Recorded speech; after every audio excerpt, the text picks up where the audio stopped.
Hello and welcome to This Podcast Cannot Continue watches the Game Awards 2021. I'm Colin. Yep, I'm Ben. And this is the pre-show. Yeah, there's about 5 minutes left of that. I went and clicked through a little bit of it. I can see there was a few awards given, none of the really major ones. There was a lot of trailers for games that we already know existed, getting like a sale or an update or little things like that. Anything major is going to be beyond this point, so it starts here. At least our reactions start here. Let's check it out. So I'm going to give this just a little bit of volume so you can all hear it. Hi everyone, I'm Takeshi Furukawa. World premiere. You might have heard my music. I muted it while we I am talked for a most minute. known Anyway. for my BAFTA-nominated score for The Last Guardian. Several years ago, I met with a new and exciting Swedish studio who shared with me He their scored vision The Last for Guardian? a beautiful sci-fi story. The game centered Yeah. around a heartfelt relationship between a young girl and an adorable creature. Okay. I So what do you instantly think fell we're in going love to with the see project and just spent before this years. gets going? Here's a I taste of guess the game I feel weird because I with feel like soundtrack maybe by we Geoff should have been watching the I hope you pre-show because there seems to be a lot in the pre-show, to be honest.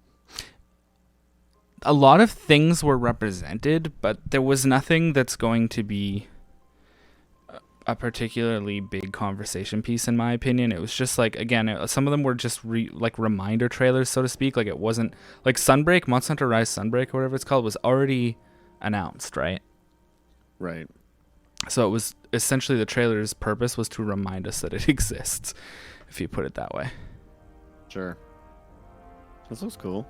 I actually did, even though it's not exactly synced with YouTube, I did for my own purposes also open up the Twitch chat, and I'm not gonna read tons and tons of stuff out of it, but if anything from there catches my eye as an interesting or unexpected reaction from the general populace, I'll be able to share.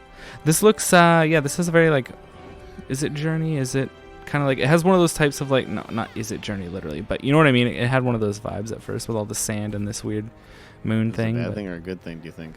I don't know. Now it looks more action-y as soon as we've got these things that, are fast I mean, and we've said it antagonistic once. towards our presumed protagonist.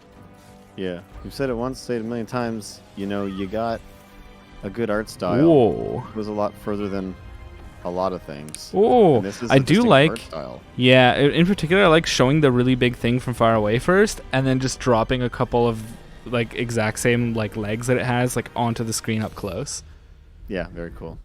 Scary robots, it seems. A lot of robots chasing this guy. Oh no. Okay.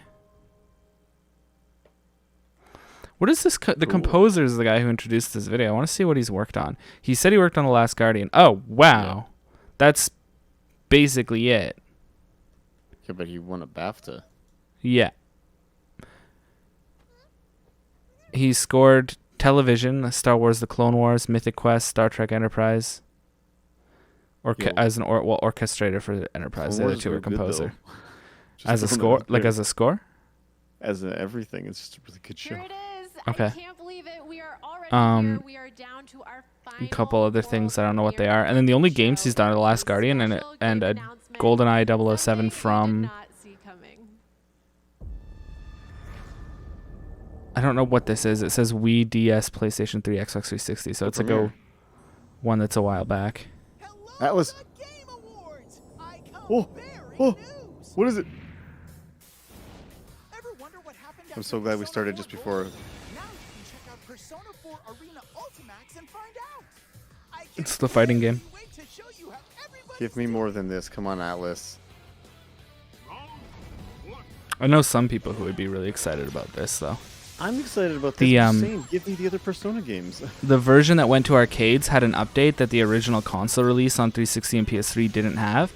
So if this is a ported version that has the most recent version that was seen in arcades, that would probably be really exciting to a lot of fans of this game. Persona 4 Arena Ultimax Okay. Otherwise, if it's literally just a port, it's still interesting to people. on March 17th.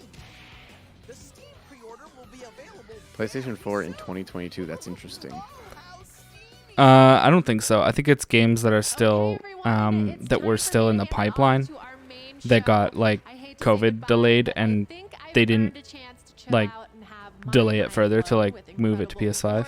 This makes sense. I think there's a lot of games that kind of fit in that category. What was the big reveal last year at the Game Awards? Was it more Elden Ring? Was that the big deal? I don't know. Was it? I feel like it also was. Wasn't that the Cyberpunk like Keanu thing as well? I don't think that was last year. Was it? Isn't that what you said Man, I last have year? no idea. I don't remember. See if I can find any info on it. COVID's really messed up my sense of timing. I'm not gonna lie. Yeah, I think Keanu Reeves was that one where that big thing happened because yes, and I remember it was is it Josef Fares revealed It Takes Two was an interesting one. All right. The Swedish chef showed up and did an Overcooked thing. I do remember that. That's ringing a bell.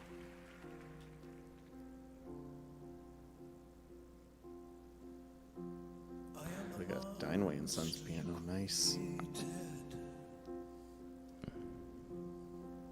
Ripped out all my parts, and worst of all, for me to live. The Last of Us Part 2 won like tons of stuff that year. In That's Sting? yes, they said so. Oh. Wow, nominations by publisher last year, Sony Interactive Entertainment had 26, and then Supergiant Games had 9 after that. Tied with Xbox Game Studios at 9, and then it just goes 6, 5, 4, 3, 2, 1. So 26 nominations for Sony Interactive Entertainment. The games that received multiple nominations last year: Last of Us Part 2 had 11, Hades had 9, Ghost of Tsushima had 8, 6 for FF7 Remake, Doom Eternal had 5. That's really it's really interesting to look at things like at numbers like that, you know? Yeah. Cool. Yeah, I think there was.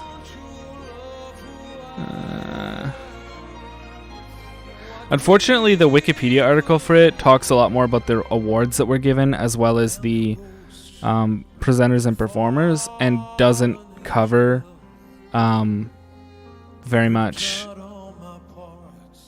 about like what was presented and actually shown, which like I guess I can't blame them.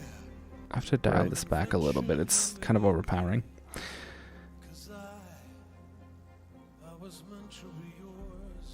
Ceremony information. Oh yeah, that was a digital one too, wasn't it?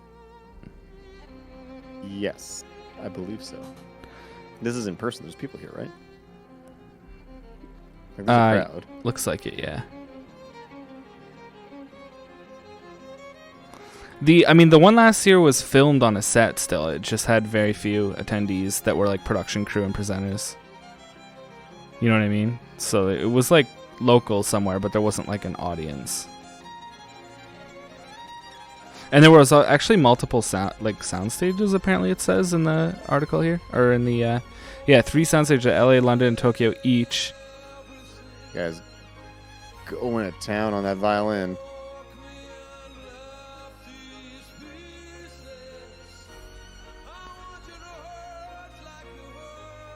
So maybe I haven't been paying attention, but what game is this from?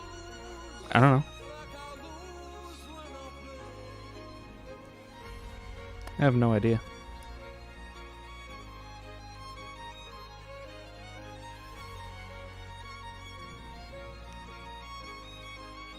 It's like a cool visual going on. Man, that violin's also mic'd like with a lav and like a clip-on mic. Yes. That's cool. So that thing doesn't have a pickup or anything. That means that violin's probably real old and real expensive. Seems likely. It's really funny. The shout chat in FF14 is talking about the Game Awards. I was really confused when I turned it on and saw Sting. Rest assured, this random FF14 player, so too are we.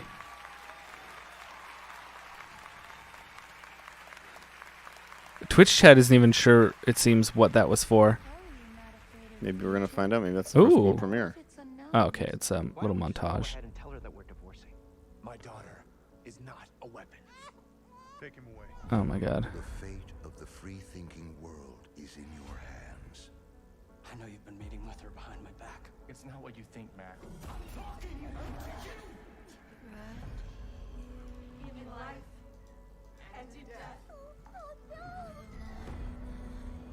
I sense suffering here, Spirit.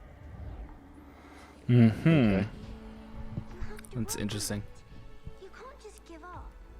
We're never getting out of I need like 1 minute if you may keep dear viewer entertained, please, Colin. I had been doomed to I will relentless try my origin. best. There's a lot of Thank you very Resident much. Evil in this montage. Oh wait, it doesn't rise. Let's do it. I will say they're really going for an Oscars vibe, and they're kind of nailing the Oscars vibe.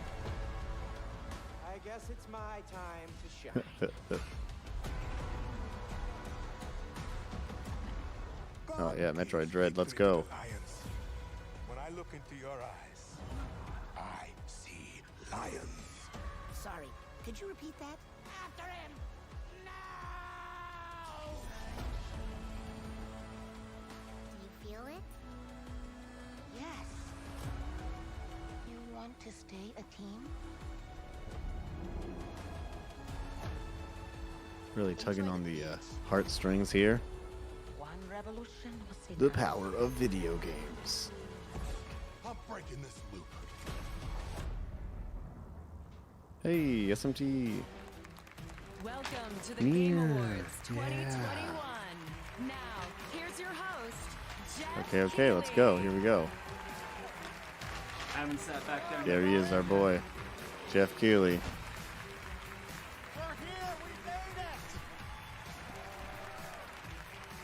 Okay, I'm back. Hello, Jeff. Did I miss anything? What game did he sing for? It didn't say. It's just a big montage. Weird. Live in person. I was like, where? What country? The country of Alright. in person. I've been there. So honored to have him open our show. That was what could Yes. have been from But- Arcane, the new Netflix series based on League of Legends. Thank you so much, Uh-huh. Stan, Ray Chen, and the Game Oh, Awards. yeah. There's a Conducted by like a Lauren Netflix Balfe. That was like absolutely- show Thank you, guys. Okay. based on League of Legends. I heard it's really good, but I think you have to understand League lore, so I didn't really care to Here on stage investigate. at Microsoft Theater and streaming live Hey. to tens of millions of you around the world. I know him. This is a night for the fans, and the Simu games Liu. we What, love personally? are nothing without No. amazing developers. I don't, and that's but- why we do this show, to honor the creators of games. So welcome to all of you guys here. I know who he Okay. is. All right, Jeff. Got on his So good to see collar you. there. But we gotta be real, and we can't. What do you think of ignore this the lines that are background? out there. Game creators need to be supported. What do I by think of that companies background? That employ them. Let's hear about this. I think we all agree with that. So let me just say this before we get to any of the news or announcements or awards. We should not and will not tolerate any abuse, harassment, and predatory practices by anyone, including our online communities. Oh, We all love games, and if we want this industry to keep growing, we must build an even brighter and more inclusive future. The games we play, and when the games that we love, The chat is the world around saying, us. Tonight, get. I call on everyone to Well, take their basically they're part trash to build a talking better, Activision safer Blizzard right video now. game industry. seems fair. Speak out online. And lots of Twitch has these emotes that are two hands making a heart, and on the inside there's like various flags. There's like the trans flag and the pride flag and all these different flags, and people are mashing those emotes You're too. about to see looks absolutely incredible. We got Be a lot kinda of rad good if he stuff called for you. out We have so much the If he companies in named question. names, right?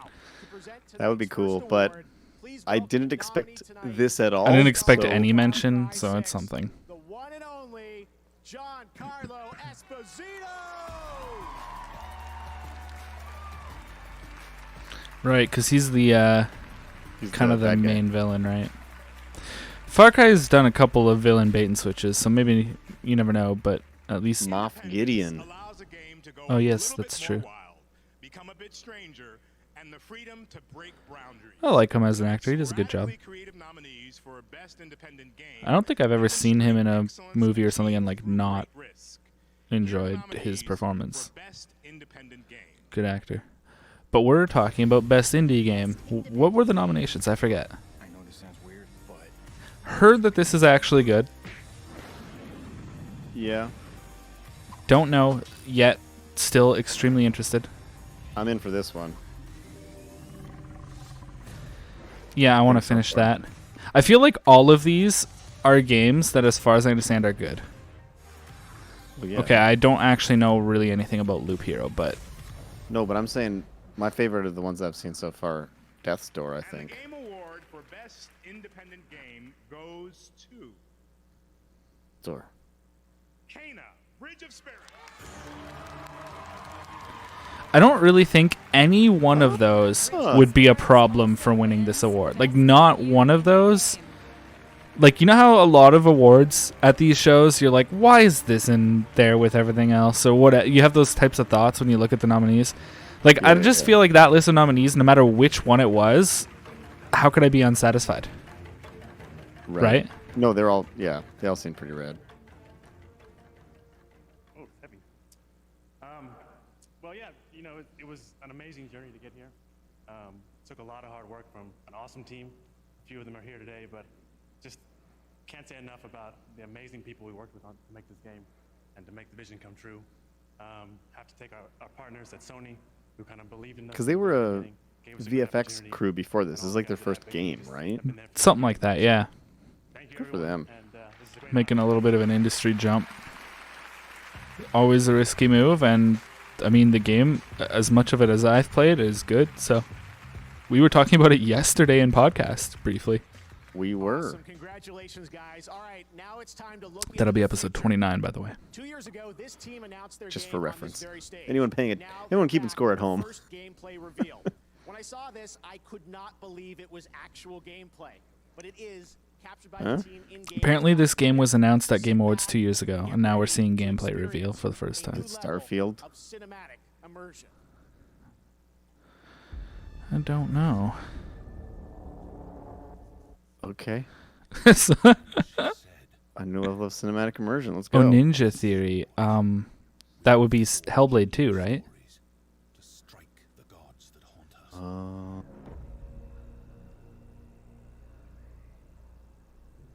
That would make sense.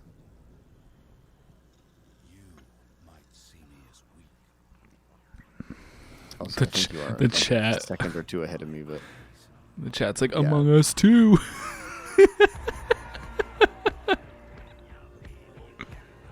Okay. this was the game that had the really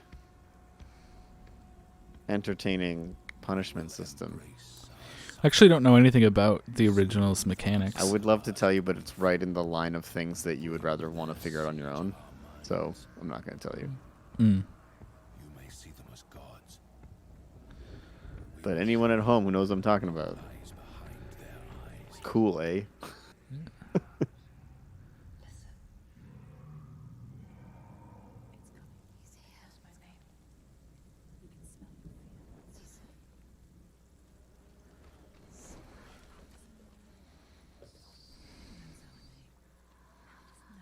To risk your own life for what you believe is your sacrifice to make. Good sound design, not going to lie. Others to death. How much sneaking can you do? Y'all got fire. What good is it hiding behind the rocks? This trailer is quite quiet compared to the performance and the announcing earlier. Whoa, what's that? It was large and it was scary. Oh no.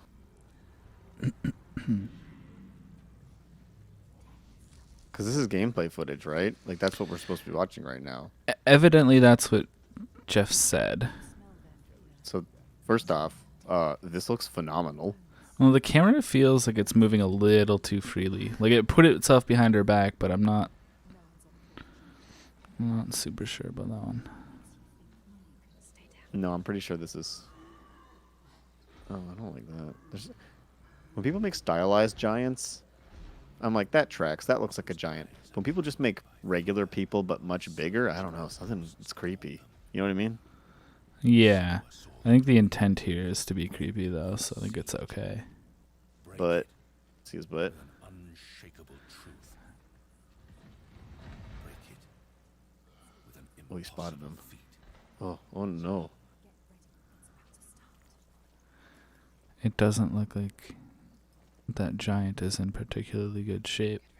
Like, I don't mean like, like, He looks like he's almost dead. I know what you mean. yes. Well, he's gonna be actually dead now, apparently.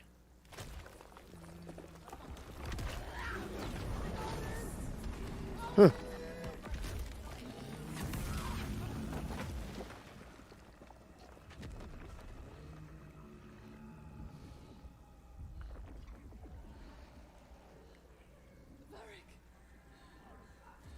Have we seen any games made with Unreal 5 yet? Is that a thing? I legitimately have no idea. Oh, that's unfortunate. It's just warming up. Him too. Whoa. Oh yeah.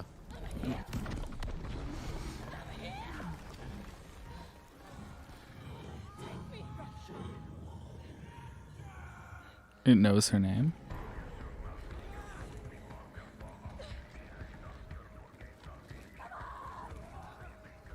Cool soundtrack.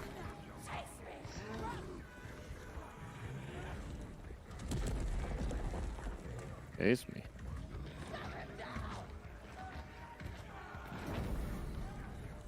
Yeah, maybe in like a protecting my friends kind of way, like. Drawn Or maybe aggro. they're trying to trap it. Yeah, she's tanking. And this is a big pull. This is a big pull. Yeah, that's the understatement of the year. This honestly makes me want to play the first one because I have heard good things, and it goes on sale sometimes. It goes on steep sales pretty often. I feel like I've seen at least.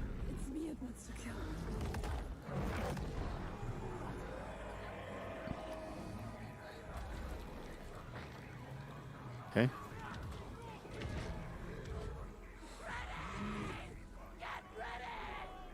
I mean, this seems to be gameplay.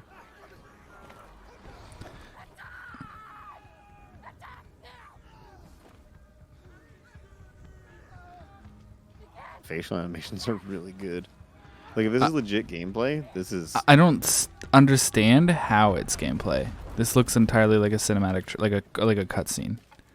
I think I that's don't. the point. No, but like, okay, maybe, but I don't understand how you control a character or how you control like when the camera is just doing whatever it wants and like taking the character out of shot all the time and just like it like that's what I'm saying. It, like functionally, I'm not trying to say, oh, it's beautiful, sure. That's not what I mean when I say it looks like a stuff like cutscene. this. It's just when you're actually playing the game, probably some sort of thing would pop up to let you know you're controlling it at that point. Yeah, like I don't know I can't tell what actions that I've seen would correspond with a button input. Like there's no it looks so little like gameplay that it looks like it's not really even a game. I don't know if I agree with you there. I think it was pretty obvious when the gameplay quote-unquote portion was happening and when the auto-scripted stuff was happening. Maybe.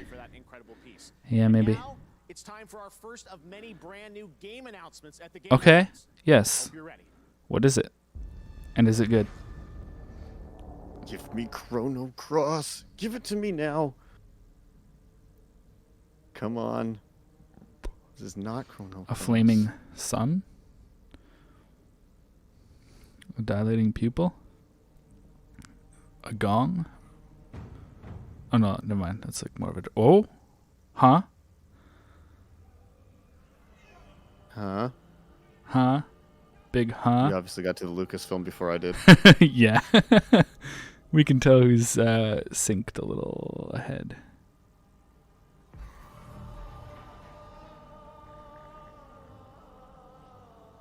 Okay. Star Wars? Is it a Star Wars? Seems to be a Star Wars. It's a Star Wars, but what is it? Is it that canceled 1313? Is it like a Boba Fett Assassin's Creed? I know I talk about how open world games aren't really my thing that often, but I would play that. It's an interesting question. Okay. An eclipse, I guess. But what is this? It's gonna be the story of Anakin or something? Star Wars world building, there's nothing like it. It's just so neat. What is this? Do you think it's an online game? I think no.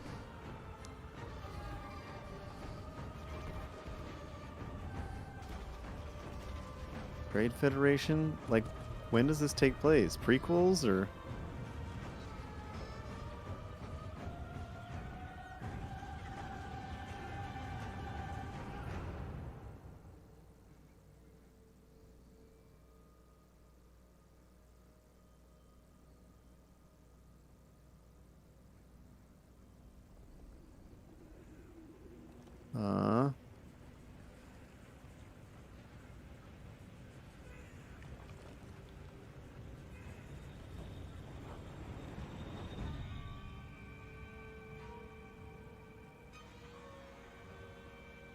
Is it gonna be like The Force Awakens 3 or something? What is this? No idea. Quantic Dream. Okay. Wait. Quantic Dream.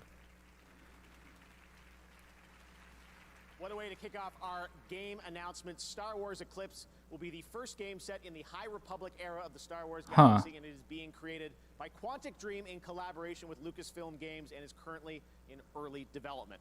All right, there are many more game announcements to come, trust me. Well, as as awards. could be interesting. All night we are partnering with YouTube I mean, that's the Shorts. Heavy Our Rain favorite nominee Detroit tonight. Become If it Human doesn't people. win, let us know your Yes. thoughts by posting a So YouTube it's probably short not with a the hashtag #GotShorted and head to the YouTube game. Twitter handle You know what I mean? to find out how to get your very own salty consolation. Yeah. All right, right now it's I time could be for interested. the first global It could be gaming interesting. citizen. The It program could was be started very back in good. 2018 to turn our air Um, over to I didn't mean individuals game who as are you know what I building mean, like a positive visual impacts novel in that you play, like a communities movie. around We talked about gaming. this literally We're yesterday, honored to episode share their 29. stories. Yeah. Oh, I remember this. This is where they show us drag stream community. This is where they go and they show us this is where we saw like indie developers in like I forget exactly what they were in past Game Awards, but they always spotlight these like other communities in gaming that are not usually spotlighted. It gave me a reference to be inspired to build up all this drag, this insane costume, all this makeup, all this hair, but feel I like these little shorts. They're fun. Because as a kid, I felt weak. I felt like the outsider. Yeah, it's also you know, it's something that like the game industry itself does not almost ever like make room for. Whoa, did you see that hand thing?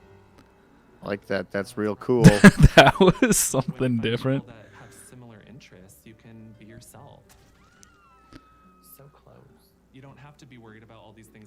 Yeah, this is like a whole subset of Facebook Gaming always runs these. That's right. Yeah, it's a whole subset of like streaming that has become a thing. I've actually seen streamers who are like drag streamers on cool. Twitch. Yeah. Wait.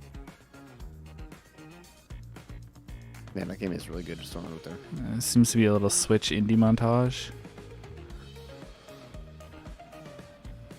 Cozy Grove looks like a not scary version of Don't Starve. Well, not that Don't Starve is scary, but every time I see that Oxenfree stuff, it has such a cool aesthetic, but I don't know. I've never played it. Oh yeah, that last one you just saw, that Song of Nunu one, that's like a League of Legends game. Riot Games is like, oh yeah, we're gonna make a Netflix show, we're gonna make all different games, we're gonna make a fighting game, we're gonna make a shooter. They're like, we're no longer just the League of Legends company. Wait, Steam Deck. Wait, that character was dressed as Shell from Portal. Yep.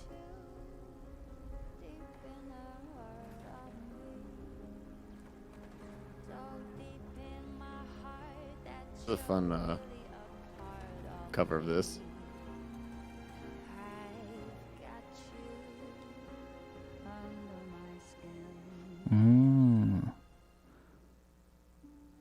Cool. Clever. Hi, folks. Pete Hines here. Yeah, we've got some stuff on sale. Is this blurry? Let's all take a breather. Yeah. Give away hundreds Okay, it was supposed to look like some kind of VHS. Our small way of saying thank Whoa. you for playing our games for the past 35 Those are years. all claimed already. And we're just getting started. From Ghostwire They're all what, sorry? Claimed. And much more, including stuff that hasn't even leaked yet. How do you know they're all claimed? Because the internet, like thousands and thousands are watching. I'm not saying they're okay. The joke is, if you're not literally pausing and typing one in already, It's been claimed. it's basically claimed. We're running out of platforms to port Skyrim to. This is a lot of game codes. We're running out of platform support Skyrim too. Here's a bunch of legal text.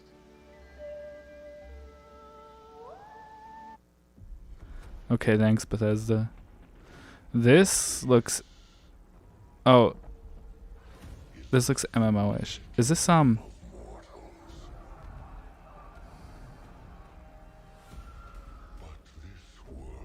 Okay.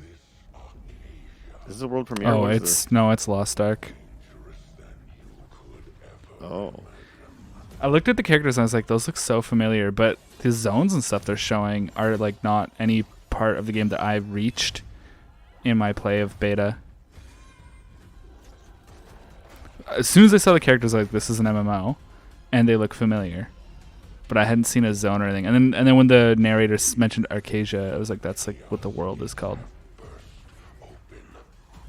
Game trailers really like the timing attacks to snare drums. Move, Yeah. And like booming toms and stuff, you know, like the hard hits on the percussion. Mm-hmm. Oh, interesting. I thought it was coming out in March.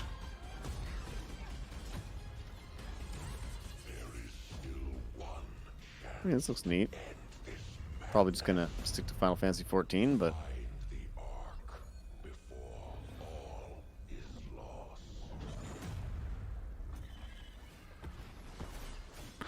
This is so weird. I haven't seen a single area or anything that I played in the beta. So clearly there's a lot of content that I did not reach. Cool. Which is kind of interesting. I also didn't know it was February. I thought it was March. I have to finish my video on that.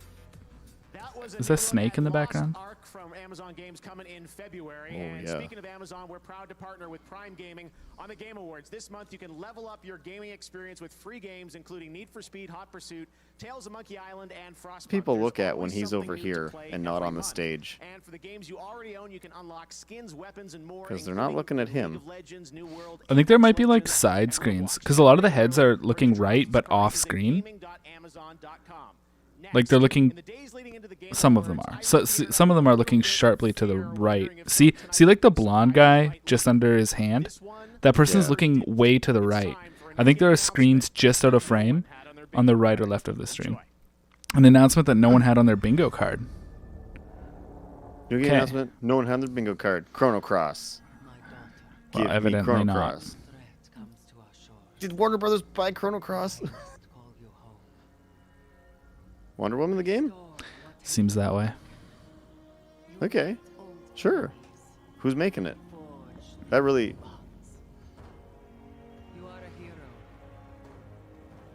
Okay.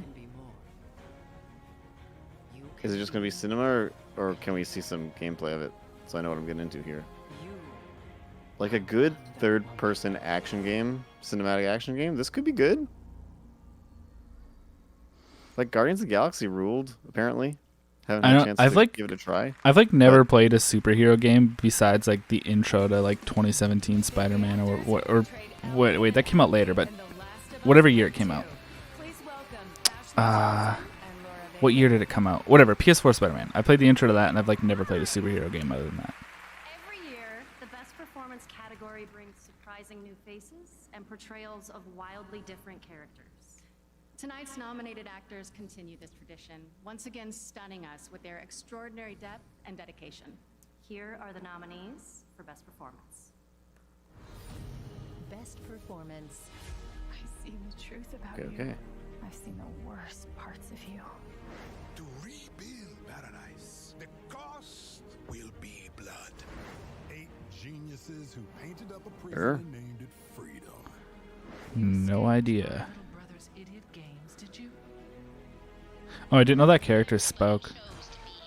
I don't know. Fan favorite there, Lady D. Oh my god, I've seen so many FF14 cosplays of that character. Wonder who's gonna get it. For best performance goes to Oh, they're all there. Maggie Robertson.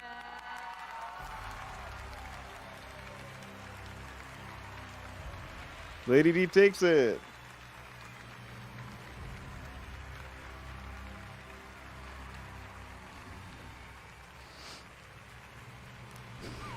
Very God. cool, very cool. Everybody's got the same mask. Do you think there was like a sponsored Oh, well, like one a- there? Oh, maybe. The scariest walk I've ever done in my life.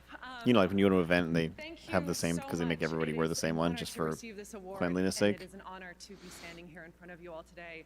I've never been to one thing like this. I couldn't tell you.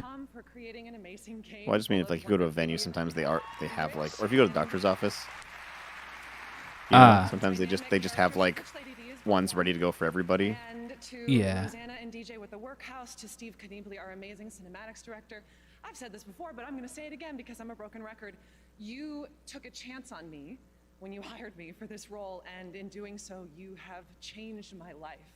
Being a part of this game, playing this role, and becoming a member of this amazing community has Very heartfelt. changed my life. So thank you Oh, so much. did they hire her? Like, was she kind of like a not? Relative newcomer? Yeah, that's what I'm looking for. I don't know what the word is. Like a. Oh, was this like a debut role or something? I guess maybe is that a Probably on this the right level. phrasing? Yeah, maybe. Yeah. Oh, yeah. From all- Like nobody just like people always do these things a little bit before they find a break or whatever. Nobody really just like. You Yeah, know, and I was gonna say, from all accounts, you knocked it out of the park. Capcom doesn't knock on your door and say, "Hey, you seem like you could do acting."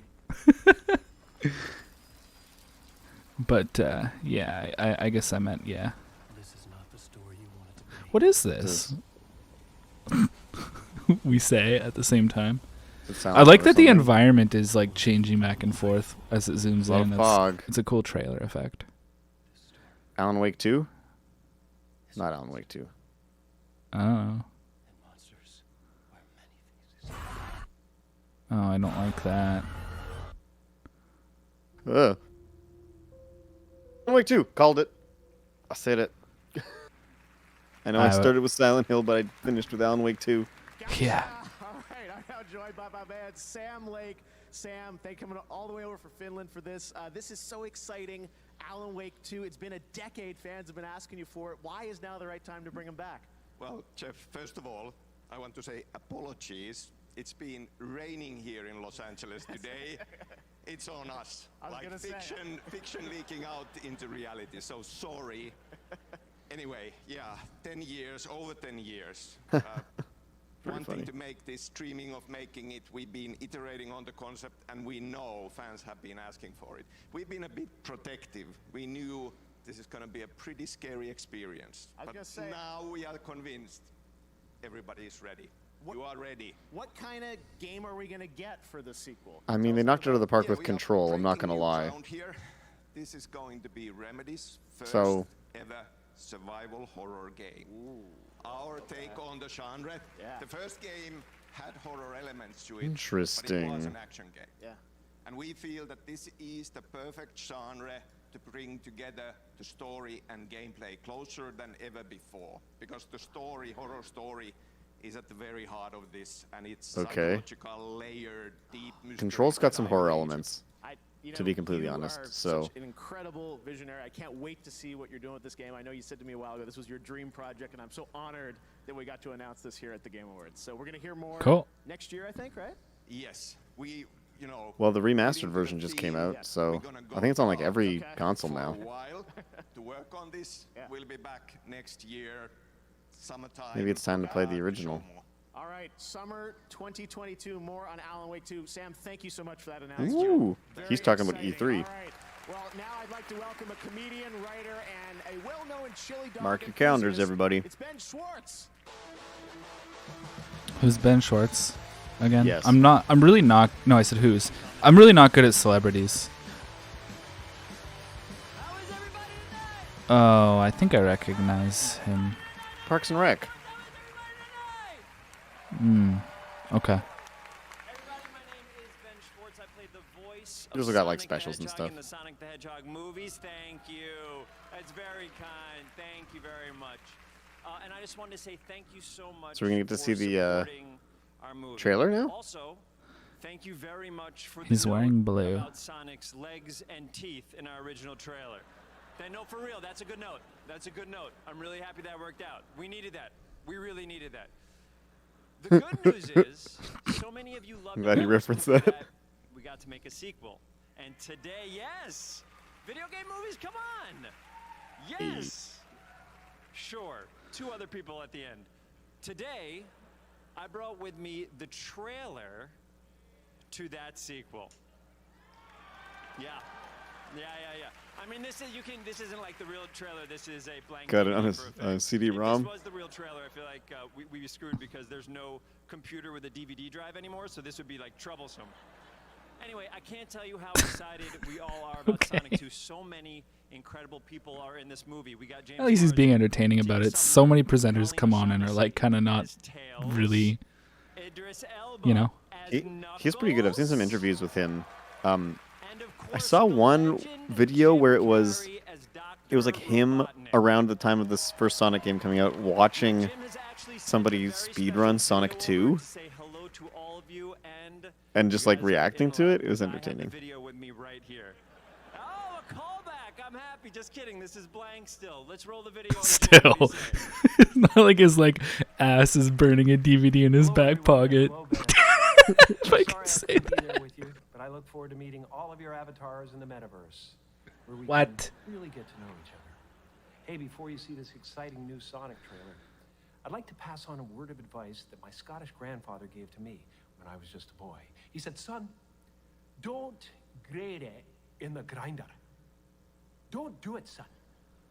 Don't grade it in the grinder, boy. Oh, what does that Grade mean? it, by all means, grade it till the cows come home.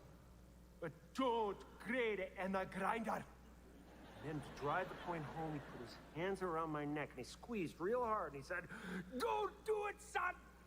Don't grade it in the grinder! Are you listening to me, boy? Are you listening? Okay. Wow. That was. Thank you, Jim. I don't know what to make of that. Yeah, take it in if you need to. Good? Great. Okay, here we go. Thank you again for continuing to support the Blue Blur, and it is my honor to present to you the trailer for Sonic. That was not quite the Jim Carrey feature I thought based on the promo material for him, but sure, why not? So the first one must have done all right if they're making a second one. I think it did do okay, to be completely honest.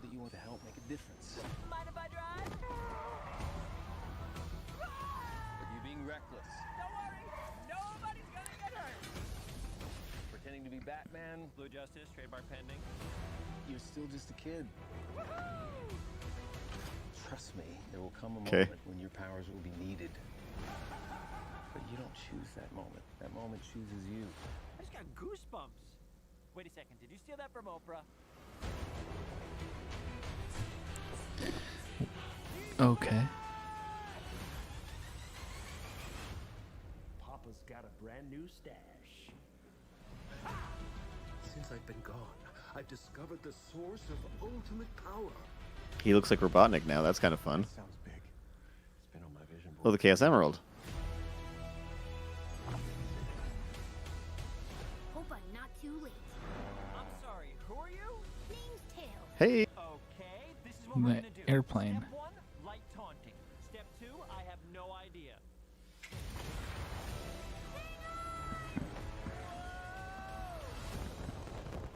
That wasn't too bad. Miles, Tails, Okay. Prower. Forecast calls for a 100% chance of adventure.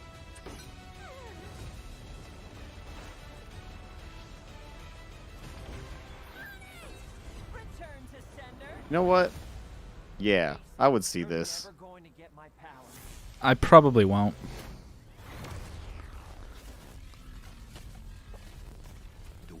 Oh, Knuckles. You knew you were going to see Knuckles if you were listening I to did the not guy. know that. I didn't pay attention to anything about this. He was talking about it in the presentation. Like in his little speech beforehand. When? He mentioned who was playing Knuckles, who was playing Tails, and who was playing I must have Robotnik. been- He mentioned all three of their names. I just didn't recognize their names. Oh. But you probably would have. Oh my god, again the FF14 chat. Knuckles? Sans? Sans for Sonic. Oh my god. I appreciate memers. All you memers out there, people who go to lengths to post and say things like that, be it wherever you do that, just thank you for being funny and making me laugh. Alright, Guerrilla Games. I love how I they guess it's basically made Horizon. like one bumper that just says world premiere and they just play it like 40 times. Yeah. Genius. It's their branding. That was an interesting transition in the trailer. This looks cool. Is this the first gameplay we've seen? No, we saw gameplay before. Oh, that looks rad. That looks so cool. Maybe I should play the first one. I redeemed it for free when it was part of PS Plus or whatever. Yeah. Yeah, it's I mean, I played about 8-10 hours, something like that. Whoa, costume outfit change to go with the environment. I can't remember if there was any. I don't think there were anything like that in the first one.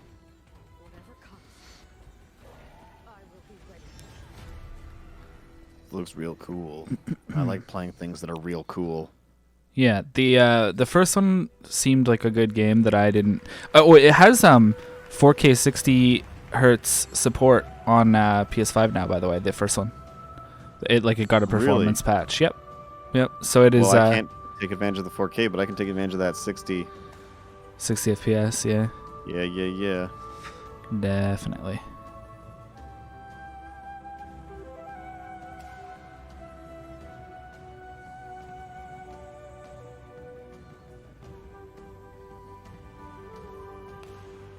How's that flute mic'd?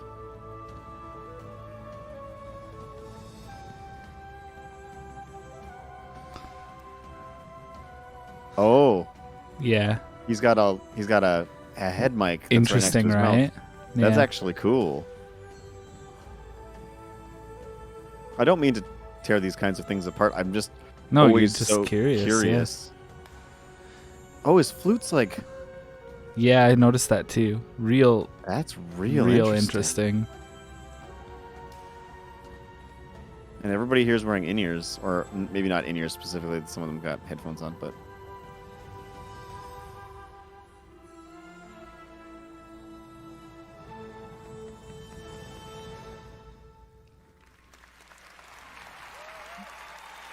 Cool. Well done. Very cool. This may also seem like a silly question. Is it the same orchestra doing all the orchestral stuff tonight, or they got like 18 orchestras backstage that are keep on popping out and doing music? I think it depends. Can I make a... He has said the Game Awards Orchestra so many times. Here's my guess, okay? Oh. My guess is long in advance, companies that are able to show something here are probably able to pay a certain amount extra to get the orchestra to play something from it. Do you think that makes sense? Also not, yeah. I feel bad for also not hearing the fact that he referenced that this is the same orchestra. Do you think that's probably how they do it? Guess so. I don't know, that's my best guess. Makes sense to me. Riot Games? That's actually, to be fair, like, I'm not the biggest Riot Games fan, I'm just gonna be honest. But that's a pretty cool thing to do, to be like, here's some music. Like, anytime there's music that's like, you can stream with this music playing, it's a cool thing to do. Dude, oh, Forza let's go. 5 has that. Horizon 5 has like a streamer mode. Yeah. I don't necessarily mean like a streamer mode in the game. I mean like we're providing music that you can play while you're on stream. There's like a subtle difference, right? Because you don't have to like play the game to have the music playing. PC announcement? Yes, because you can see E, F, and Z on the HUD. Those Yeah, I are was gonna say. keyboard inputs. Did I once again miss something, or was this telegraphed? I have. Oh no, he didn't say anything right before it. If that's what you mean. No, I mean, like, did we know this outside of the Game Awards? I have no idea. I didn't know. This is gonna be the complete version. It's gonna have everything in it. Probably. From the looks of it. There's definitely showing intergrade footage and base game Dude, footage. So this in 4K 60 max settings. Epic gonna Games look so good. exclusive. Oh god.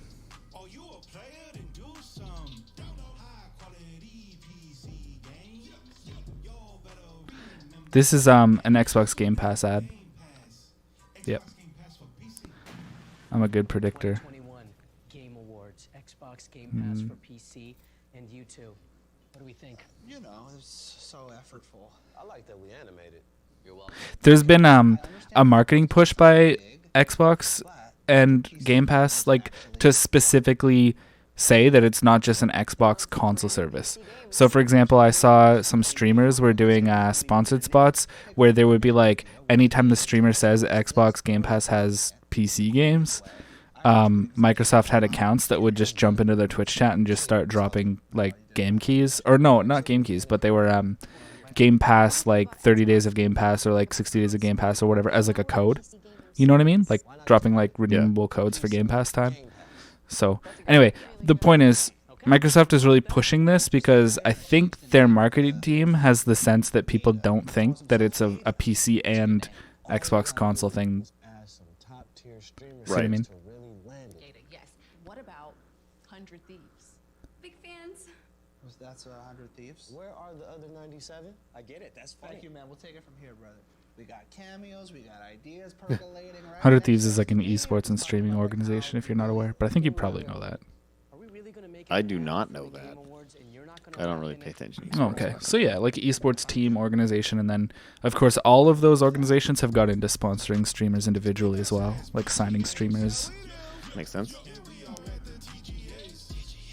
That's kind of like saying we're at the Game Awards. See, there you go. They're giving away codes. Microsoft's like, here, have some codes. Wild. It was also in the text at the bottom. Did you notice that? There were other game codes. I didn't notice. Yeah, so it's not just the stuff that flew by. It was in the legal script. Is this Stadia? Because my theory is because the ball is the Google colors. I think you're not wrong. 'Cause it's also the Stadia music. I'm pretty sure from their ads because they got their ads so many times. I've never seen YouTube. their ads. Oh. That's a Google Play ad. Oh yeah, because Stadia's like shut down. Wait, Stadia shut down? Yeah, I think so. Or, well, they didn't shut down the service. They discontinued efforts on it. So, like, the games that are on it are there, but they're not, like, continuing with it. They already essentially canceled it. Dialga and Palkia were looking pretty cool in that shot. Not gonna lie. Yep. Hello. They finished real strong, I think, this year, with some like fan faves. It's really bad if you're stressed before you're trying to play a game and trying to win it. If I was stressed after school, I just wouldn't be able to focus properly, and it would just make everything 10 times harder. Who is he? Truth, I have an important message. Vaping nicotine can increase esports symptoms and stress. Yeah, he's obviously a play, like some kind of professional player of something, but I don't know who he is.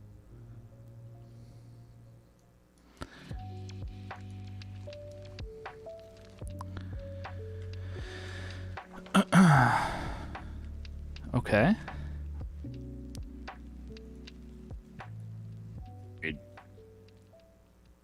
Yeah, creator safe music from Riot Games. Type beat.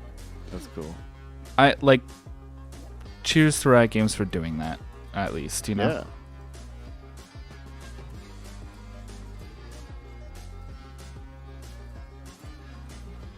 Yeah. Uh-huh. Was that Prime Gaming? I glanced away and I looked back and just saw purple for a second. It was, yes. That makes sense. Hey. Who is he? Toronto guy. You know, he's in Shang-Chi. He's in Kim's Convenience. I've never watched either of those. guys, what's up? Oh yeah. Wow. Oh yeah. Sorry, I'm here to present the Game Award for Best Action, I guess. And oh shoot, that's so sick. Sorry. So you know, as a martial arts superhero myself, I know a little thing or two about action and oh snap, with the plasma sword. Sorry. Where was I? The prompter, right? Action is the best when it's kinetic and fast-paced and totally organic to the. No, you did not, Master Chief. No, you didn't. Sorry, guys. Look, you guys know that Halo just came out, right? And it's Today, right? it's literally Yeah. sitting in Yeah. my living room while I gotta be here. So instead of actually playing Halo, I'm on stage presenting the Game Award for Best Action while watching streamers on Twitch. Seemed like a pretty reasonable compromise. Anyway, here are the nominees. Okay. What was the category again? Oh yeah, best action. Best action game. That was a bit distracting the way he did that.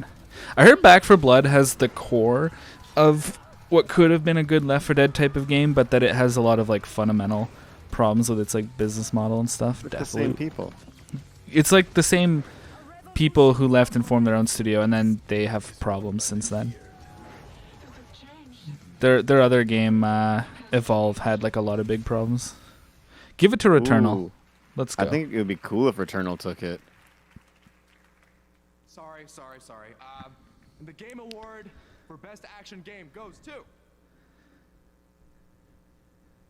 Returnal. There you go. Goes to. I heard this game is incredibly good, actually. And I'm like a whole second behind you. Oh, sorry. Or something. Because you said, there you go, and I was like, yeah, let's see it. And then I realized that you had already seen it. Yeah, we have a So problem. when they do the big one, don't react. Do you want me to until I like react. click pause and then play for like 1 second just to stutter it back so that No. we're better aligned? Okay. You can if you want to. I'm sorry, viewers. I'm going to do that just... No, don't do it. Don't do it. I already did it. Thank you. How dare. Yeah, it should put me a little bit behind where I was, maybe. For everyone who worked on Returnal. When I first joined Housemarque, I could tell Returnal was a really special game, and it was our amazing The moment they stop talking, I'll say they stopped talking, and we'll see if we're aligned. Thank you to the amazing Okay. team at Housemarque in Helsinki, Finland. Peeking behind the curtain of how videos get made. Yeah, sure.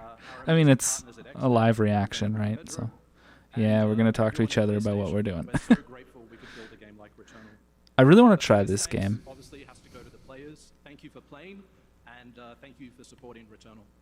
It's done. They're done.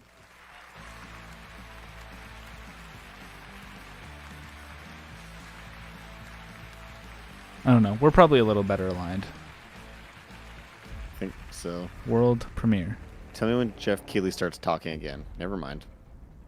World premiere. Here we go. Okay, I'm still ahead of you. I don't know. I'll just give up. This is horror, probably. Dead Space?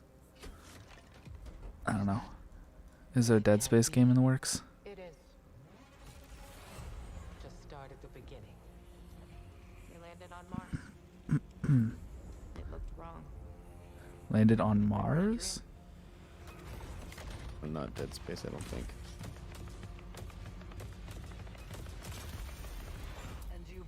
It's like Destiny, man.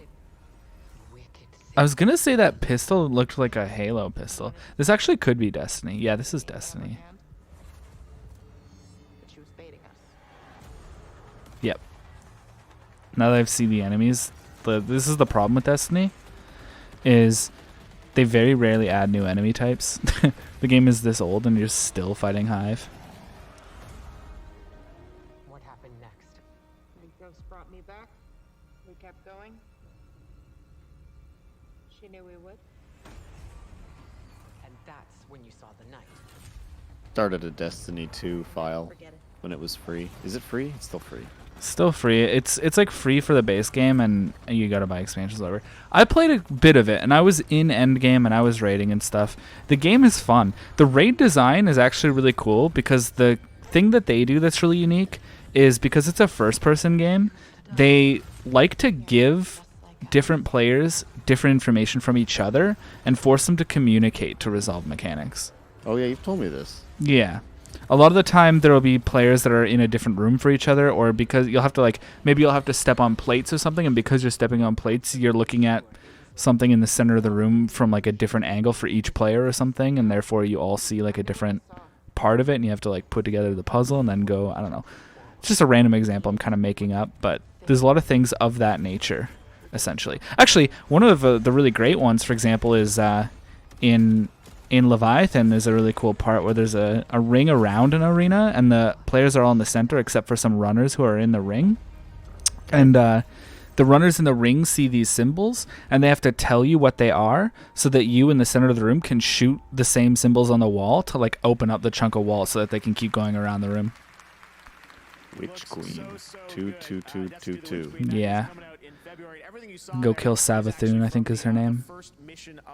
The game, which is so cool, and Bungie is celebrating their 30th anniversary this year. I just found that the content structure model is what took me out of the game, really, especially when they took away content, essentially. The minute they were like, oh yeah, the Destiny Vault's going to be a thing, we're going to take out content, I was like, yeah, I'm done.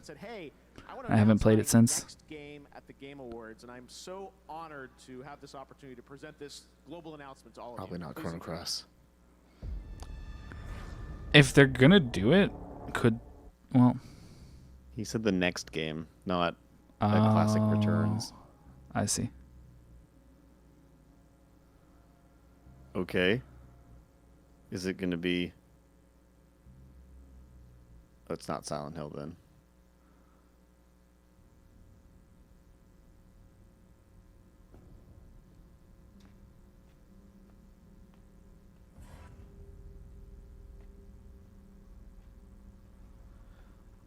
Right.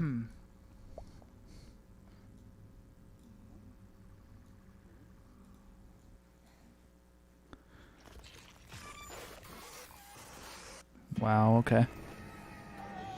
Yeah, seems about right. Did the head expand into a horse head in the shadow, at the very last second? Something like that. Oh. Yeah. Like a horror action-y kind of game? Looks like it.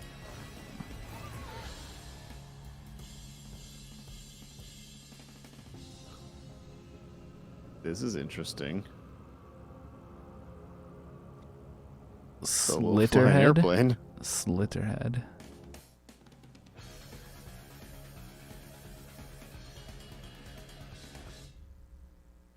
Them's some drums going on there.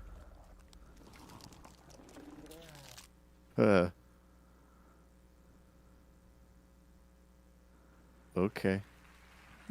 Sure. Okay. Why not? Maybe it's going to be really good. For that very special announcement. Speaking of just that, we have another brand new game to announce from a studio comprised of many industry veterans. Check this out. Interesting. Premiere.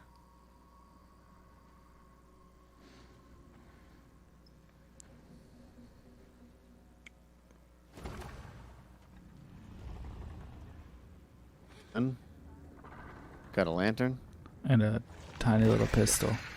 Vampire bat thing. That was interesting. Oh, I don't like that. Yeah, it had a mouth under its chin. Not a fan.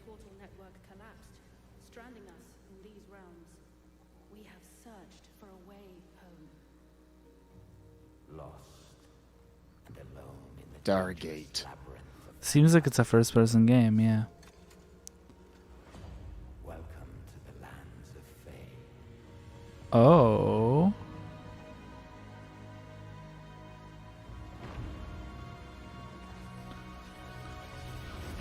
Every portal is a chance for salvation. Uniting the lost survivors.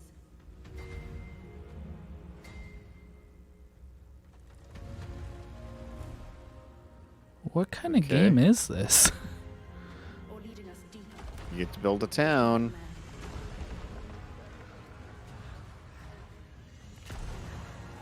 I feel like this game might be multiplayer. This looks like Rust.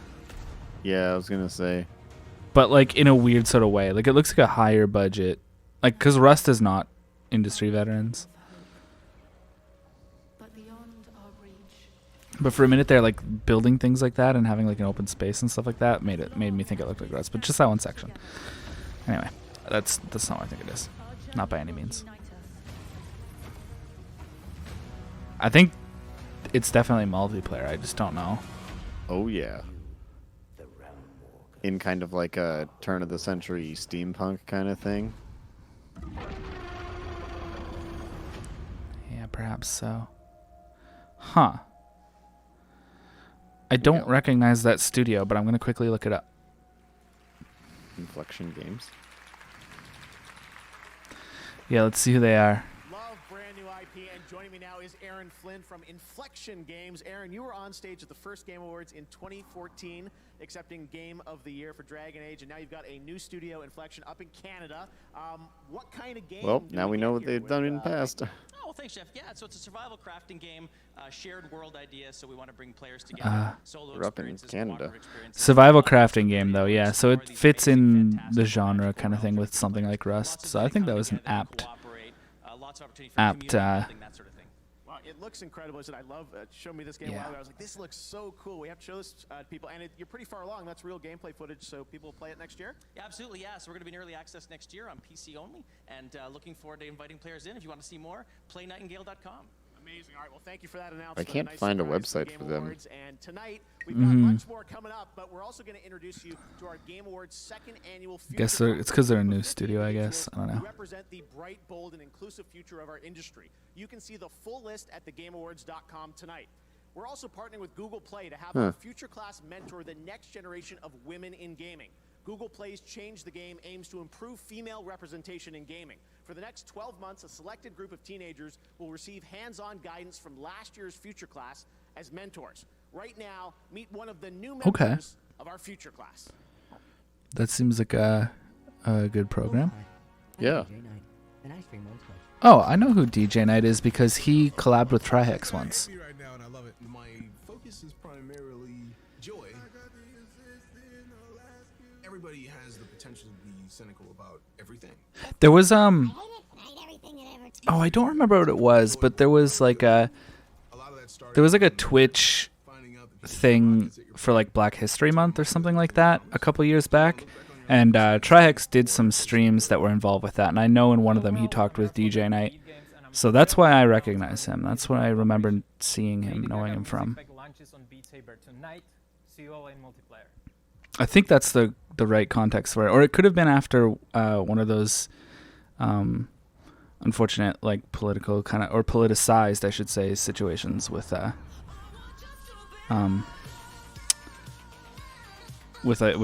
like a police kind of thing, you know. Is this an ad for Beat Saber or is it an ad for this headset? It's an ad for Beat Saber's new Lady Gaga expansion and or game. Oh, it's like Song Pack. Okay. Yeah, he had just mentioned it, but oh, I wasn't. Yeah, I was too busy talking. Yeah. I guess it was kind of an ad for both because it had the Quest little thing afterward. This looks interesting. Oh, this is the Gollum game. All right. The aesthetic seems pretty much right. Oh, he's a little cartoony. Okay. He is a little cartoony. I said it before I saw his face, I will admit, but I still think it's fine.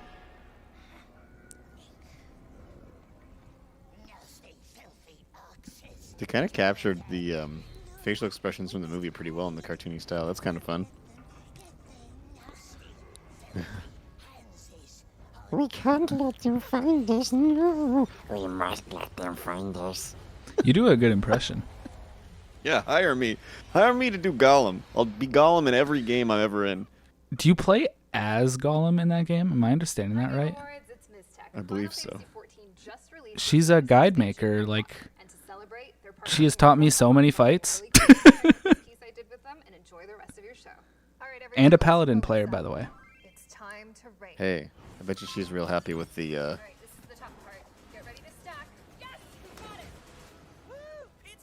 Wow, that's actually literally her character, isn't it? I feel like it is. I'm like actually pretty certain that's what her character looks like. I think they actually like made this with, you know, like the marketing team like actually went. Me too, but Canadians can't get it. That's cringe. I know. Maybe they'll give us like a poutine emote. Yeah, Miztech generally makes really good guides. Once in a while, because that's a competitive space in the game, they're a little like the strats can be a touch underbaked because they're trying to get them out really early, and you can't blame them for that. It's not their fault. It's the nature of like YouTube and things like that.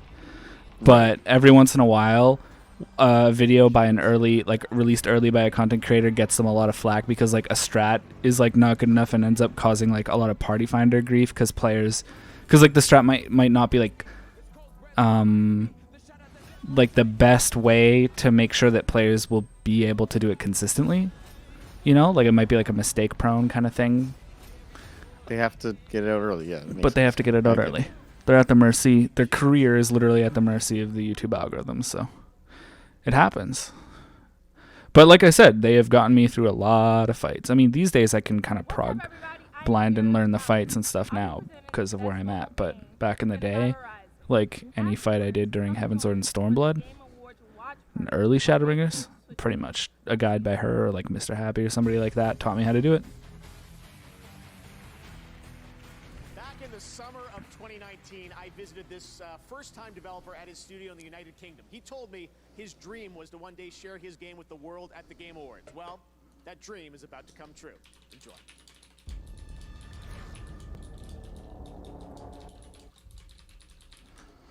I'm being toxic. I said in my free company chat, it's too bad I can't have pizza because I'm Canadian.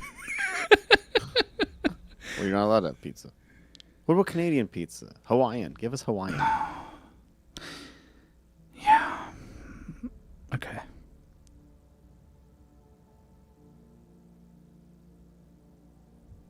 Oh, this is the Super Brothers game, right?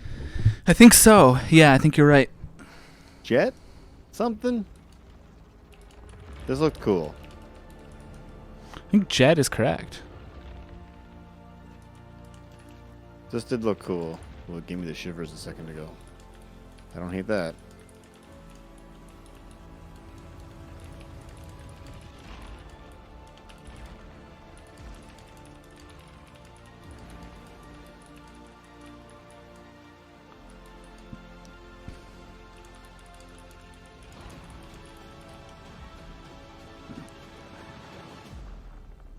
Somerville.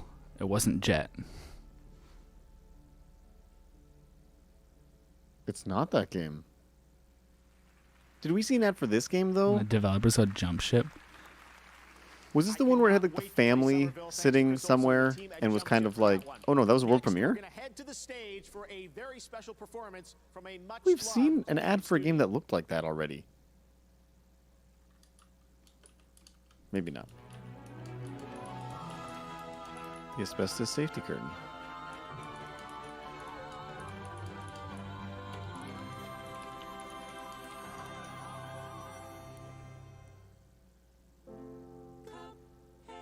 Ah, look at the drum. This is Canadian, the composer of this song.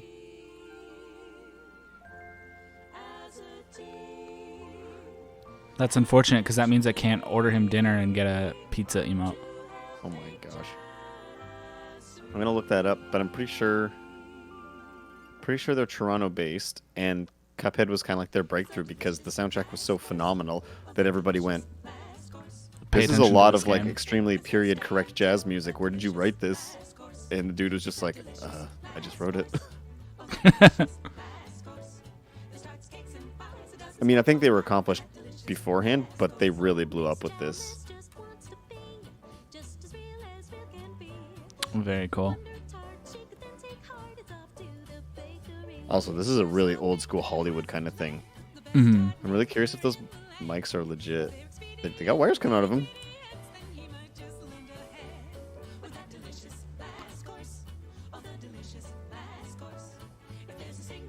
Toronto percussionist and composer.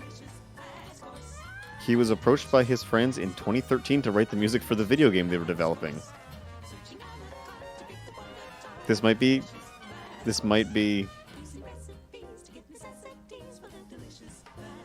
his first project.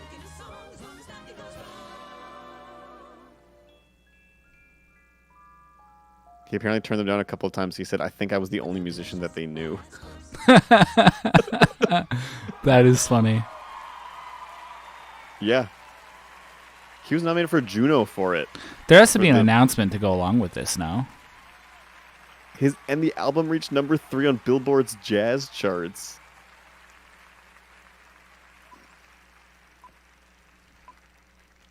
He knew the developer since grade 5, apparently. Chris Madigan. This is their studio. Is it a sequel? DLC Island. Okay, cool.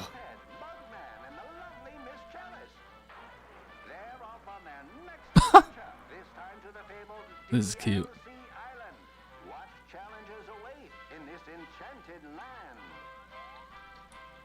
Did you play much Cuphead? I didn't play any. No, I haven't bought it or anything.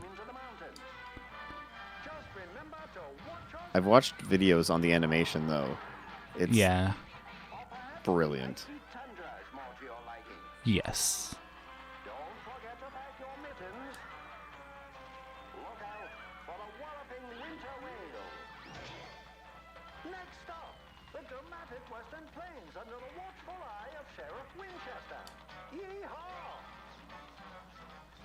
That looks cool.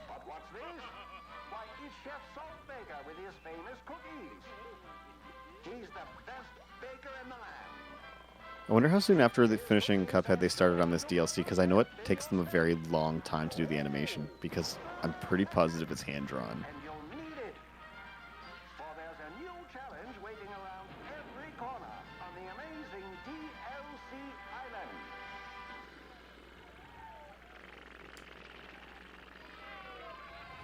I am here for this. This is so cool. Yep, that's all very good. I do like to see it, you know. It looks like it's coming out on everything at once. That's so cool too. All right, next up, earlier you saw the trailer for Sonic 2, the movie, and now it's time for the little blue guy to give you a glimpse at his next game, also coming in 2022.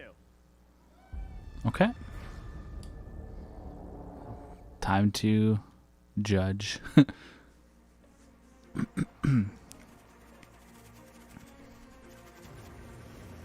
Sonic Team! Sonic Team! Hey, hey, hey!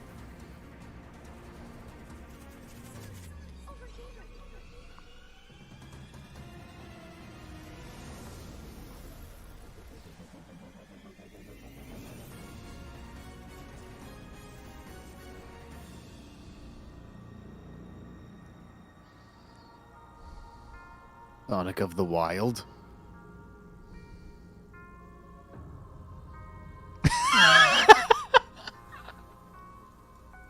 Wait, it actually is though. I was joking. I'm a second behind you. I didn't see that. Oh, they're even doing the piano thing that Breath of the Wild does. Like, it's a very similar interval. Oh no. Weird.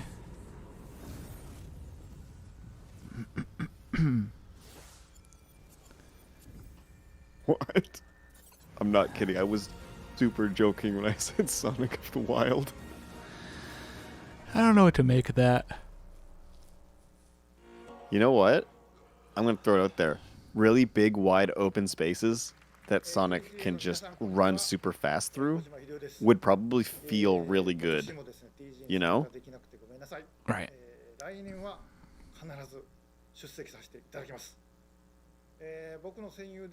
What do you got for us this time, old buddy, old pal? I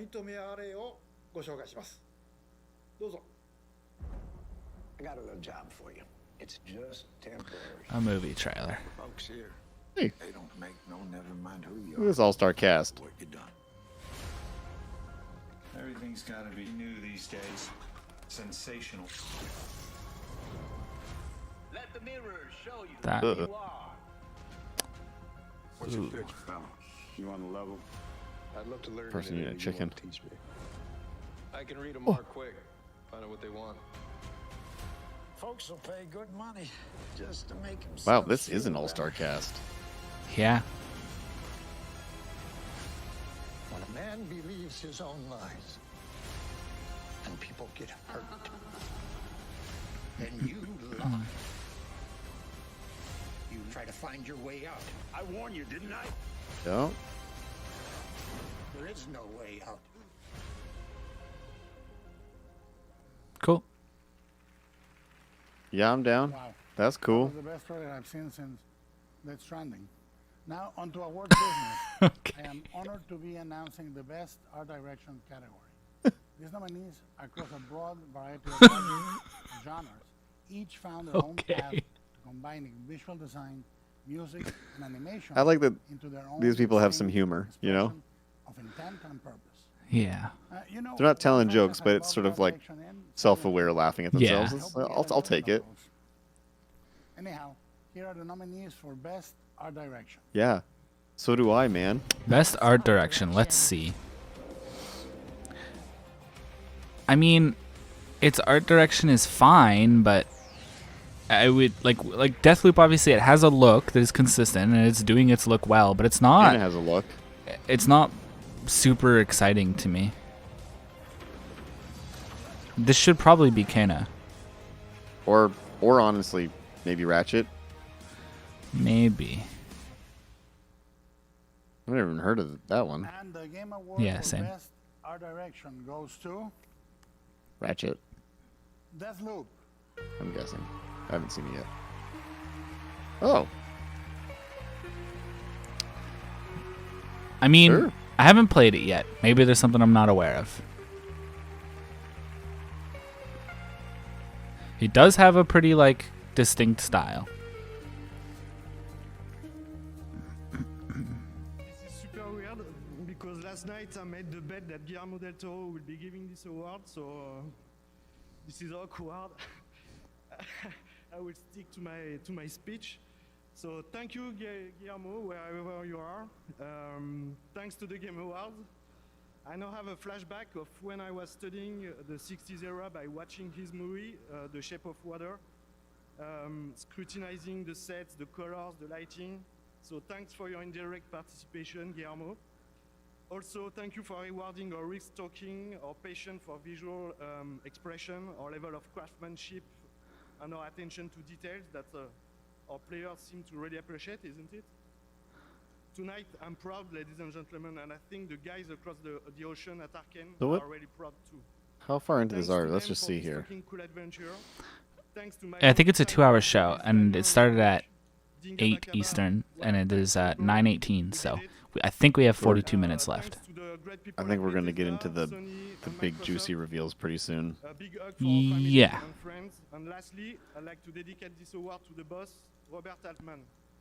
Peace, amour, and French fries. Yes, I lost a bet last night also. Okay. Sure.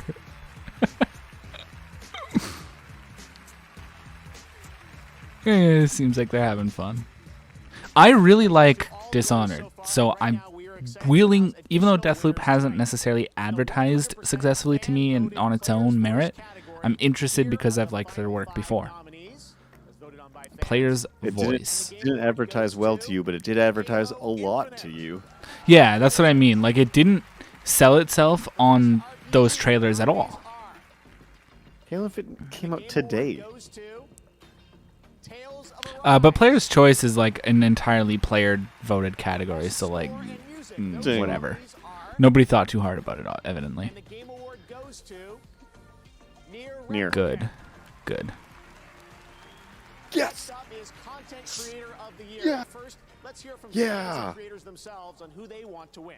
Nice. Content creators are about to just pat each other on the back. That score should have been like a presentation, though. You know? That was pretty quick. They whipped that one out. Yeah. That was the voted one, They're though, they're right? pretty heavily de-emphasizing awards, and all the awards have a mixed, or well, most of the awards that aren't the ones that are specifically like Player's Choice or something like that, are a mixed combination of votes and judges, I believe. I know who literally two of them. Remember when our very first podcast episode where we talked about cheating and speedrunning? Yeah. The Minecraft guy in that conversation was Dream. Good. That's a big win. Not to say that Joseph's games aren't. That's the. That's you did it. That's the F the Oscars guy, Just right? hanging out all casual. Yeah, that's the that's the guy who hates the Oscars. Yeah. Yeah. A Way Out was super good, and apparently It Takes Two is literally just even better. So I'm interested. I want to play that. Is eccentric a fair way to describe him? Yes. Why would you give it to something that isn't Genshin? Like, what else would you even want to play on that list? You got it. At least Genshin's a game. The rest of those are literally just like money for nothing. At least Genshin is a little bit of money for usually nothing, because that's how wishes work. I think when you have those really seminal moments within culture and within the world where you see something that throws you. True. Read that headline. You know, you just don't know what to do. You feel confused, you feel upset, you feel hurt. But the thing that I can do and put out into the world is a show. I know that things right now are very, very difficult. I know that things are all over the place in lots of different ways. It's scary, man. I mean, there's no other way to put it. It is scary to be black in this country today. I'm a black mom, so I'm scared. A lot of people in gaming communities just don't want to hear it. We sat down for about 2 hours or so, just kind of ran through our feelings and emotions. Because it's all, I don't want to bring politics. Well, I'm fucking glad that you can ignore this shit because it's quote unquote politics when this is a lot of people's reality. So the show goes up, it launches. So I would see all these tweets. Hey, you need to listen to this. Hey, you need to check this out. Hey, you need to be paying attention to this. And then one of the big outlets caught it. And then it just moved. Let's just speak the 100% truth. It is not. You know, I'd always wanted to use my voice in a way that felt powerful. Really bring home the conversation about doing a show through a prism of blackness. I think we did the job in a really good way. And I think the world and the industry was better for it. Good. I really enjoy that they're giving space to these sorts of issues, to the social issues, not just that are, you know, oh my going god, on in the world, but Lineage also in the 2. gaming industry and how they're all intersecting. Yeah. Because I'm not gonna lie, I just didn't expect the Game Awards to do it. That's all. Yeah, they've been doing stuff like that for a couple of years. They have? Yep. Like, it's always those ones that are in partnership with Facebook Gaming, and they cover like these types of things. Yeah.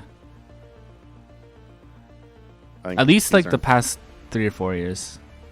Well, that's good, because I think these are important conversations that need to be had, and I don't think the gaming community has them nearly often enough a lot of the time. You Yep. know? So. Yeah, agreed.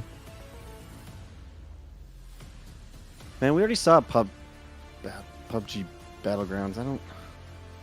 Show me Chrono Cross. That's what I'm here for.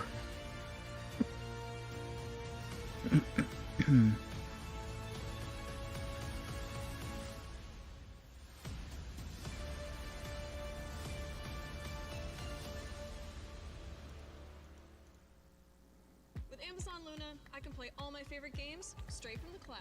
That's right. I can play on my Fire TV, tablet, and phone. Yo, Brandon, what's that game you keep talking about? Which one? The lineup looks awesome. Yakuza Like a Dragon, Devil May Cry 5, Judgment, Rainbow Six Extraction. Oh, yeah. I do want to play Like a Dragon. Also want to play Judgment. Yeah, I've seen a little bit of Judgment. It looks interesting. I don't know much about it. It's basically Yakuza, but you're a private detective. Okay. It's the same, like, engine and everything, pretty much, I think. Pretty close anyways, if not exactly the same. Oh, Vermintide. What about the Dark Tide one? Did that one get canceled or something?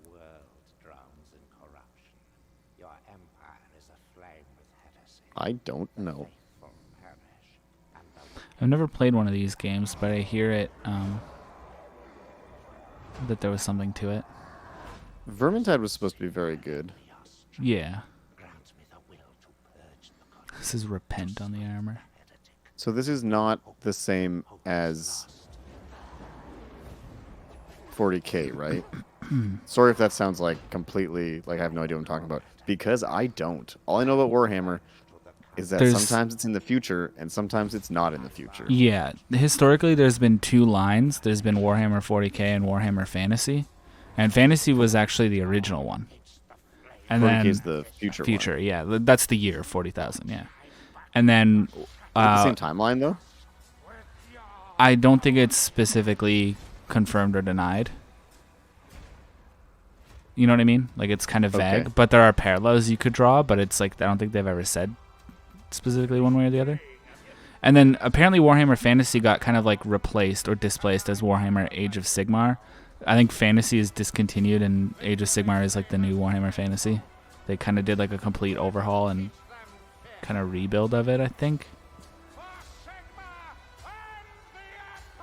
Vermintide 3? Well, Rear Priest. Oh, it's like a is that a DLC, I guess? Continuation. I think or so. Yeah, so that is still very fantasy, very much in the fantasy I have or heard Age that of Sigmar. Vermintide 2 is very good. I heard so too. It's kind of like plays like a Left 4 Dead thing, except you're fighting against I can't remember what they're called, but like the rat people mostly in that game, not like zombies. It's not a zombie game. Oh, I like her. I like her character. I don't know who she is. Oh. Yeah, you do. You've seen The Mandalorian. She's the bounty hunter lady.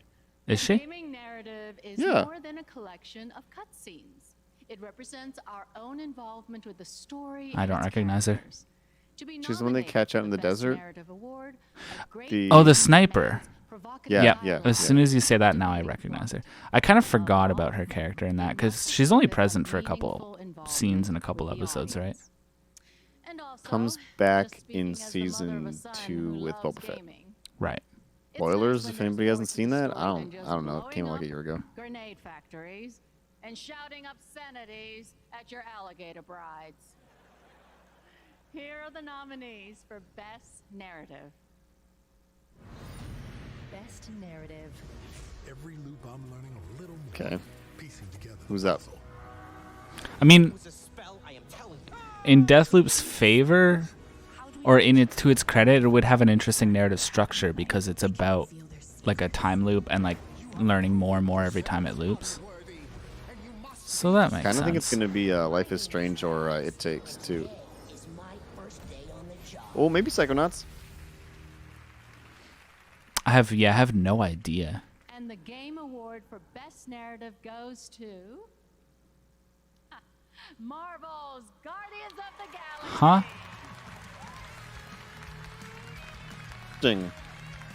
So once again, this is a game that I would play when it goes on sale because I love sometimes like an Uncharted cinematic action game and it seems fun. So I probably will play this eventually. Can I be a jerk and just like absolutely trash this? Like, am I allowed to just give like an unmeasured opinion? Okay. Yeah, of course. What I was going to say was, to that end, I've actually heard the plotline here is very good by like comic book standards. Like, it's completely fine. There's nothing to... People like this game. It went over well. Such a Does it... thing. I want to thank Marvel Game Studios like, for trusting us with their are the other games on this list, do they have better narratives? I honestly don't know. I haven't played the other ones, so I can't speak. But I feel like you have an opinion, so go ahead and say it. I don't think that the modern like sort of superhero industry like is capable of making good narratives. Like I don't think it can have a good game because of what it is. I don't know and where that's it comes true. from. Like, isn't this stuff basically just like pumped out like in a rush and not? No, like, I don't think that that's necessarily true. Like, are these efforts even serious? I will say right now, I'm like the whole like kind of comic superhero kind of like style's like biggest detractor in the entire world. I have like never watched a modern superhero movie. We're okay. Not even one of them. Nor like play these games. It is a whole aesthetic and a mood and a style and a genre that I just aggressively don't care about. I'm super dismissive of it. Which is fine. the thing with people are gonna hate me now. No, the thing with that one though, honestly, is just first off, that's not based on the movies. Second off, it's whatever 20-hour long narrative Uncharted video game kind of thing. So I would say that basically all it's taking from the comics is the world building and whatnot. And the world building is Guardians of the Galaxy is fun in its own, in its own way, because it happens out in space and there's different settings and locales and stuff. So honestly, like, that's a fine location. It didn't have to be Guardians of the Galaxy. The story told there probably could have been told with any characters. So that's why I'm like, I don't necessarily agree with your comment on that game. Once again, I don't know the narrative, but like, because the narrative could probably stand on its own as not a comic book thing, I would say there's a likely chance that that game actually does have a pretty okay narrative. Versus, say... We saw this before. Yes, we have seen this before. And it looked really cool then, and it E3? still looks good. Yeah, I think it might have been one of those Summer Games Fest or E3 things. Got some, like, what is it? It's almost like the, I guess it's just like, in my mind, Prey? there's a corporation at the helm of this that I just don't think is capable of making quality content. Whether that's DC or Marvel. That's like, I'm aggressively like a non-believer, but I'm also being like, I'm so disinterested in that style that I'm not even willing to spend the time to give it a chance, which means I also don't know what I'm talking about. So that's my disclaimer. I don't know what I'm talking about. I'm just going to let you know that I don't think that that's true or that you're right. I think there are good narratives in there. I don't think that it's maybe abundant, and I don't know that any of them are like 10 out of 10 narratives, but I don't think there's not. I don't think that there's none. We're doing this again, except we're not going to get Joker and Smash. It's going to be superhero content. That footage is strictly classified.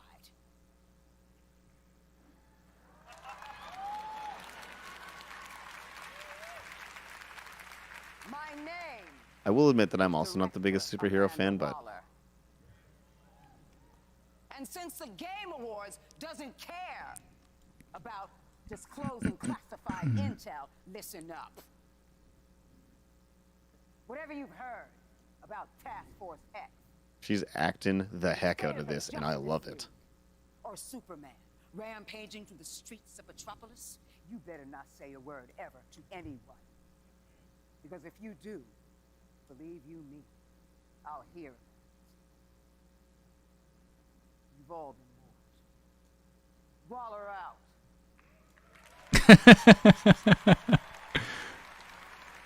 That was well done. I enjoyed that. She's gone. Good. All right. Well, I think we've waited long enough to see Rocksteady's new game. This is going to be worth the risk. You guys want to do it? Let's all watch this together.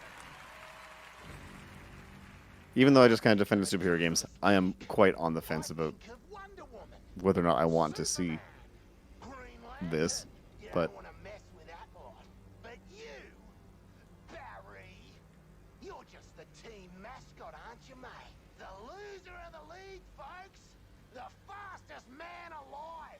It's the Flacker.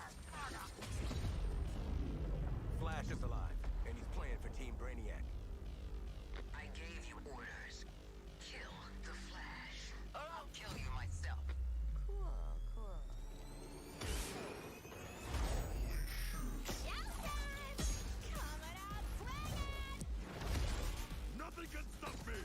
I wonder what this is going to be like. It kind of looks like it's just going to be like Guardians of the Galaxy. It's probably going to be an open world game, though. I'm seeing a lot of them hanging out in this city going on. And there's probably going to be some reason why we're always in this city.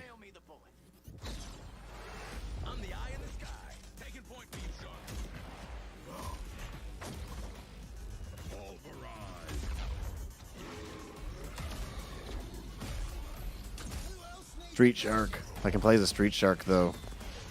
Not gonna lie. That's pretty cool.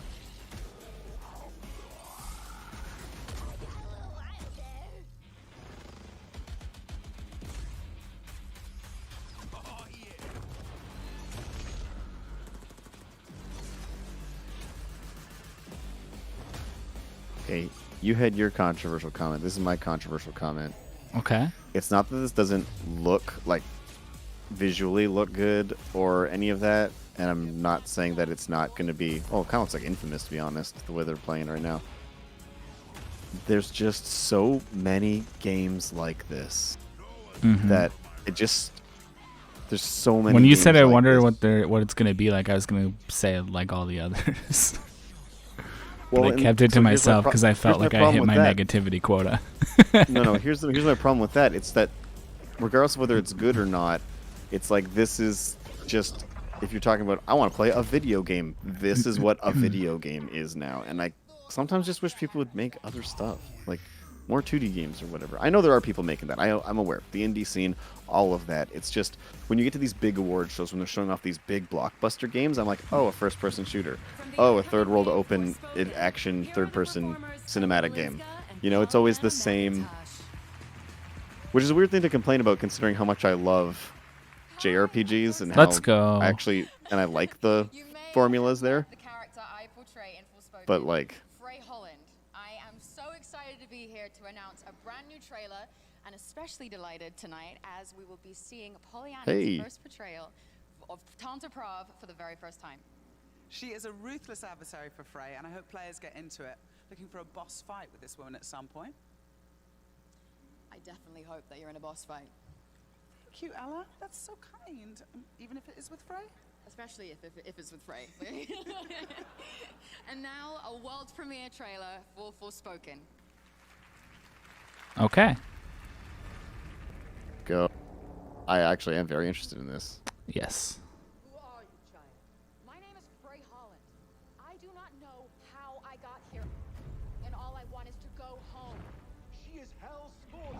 How else did she survive in the corruption? That's some Final Fantasy design there. They look to me in the council for hope that we cannot give them. But maybe you can. Wherever I go turns to shit. It's always been this way. Athia's all but lost. Everything that corruption touches. It breaks. Yeah, I saw it up close. It is you who trespassed on my land. You who set this battle in motion. I hope movement is as fun as it appears to be, you know? Right. Because it looks real fun. Stealth sections. I'm getting shades of Final Fantasy 15, but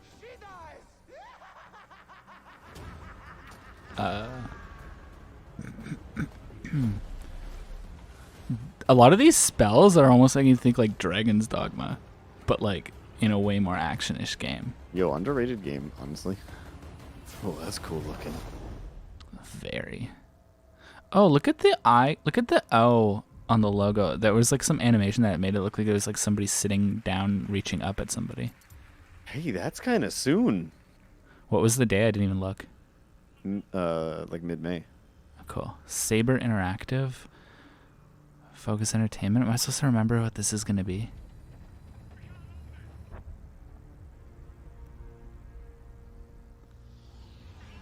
Another More Warhammer Warhammer game.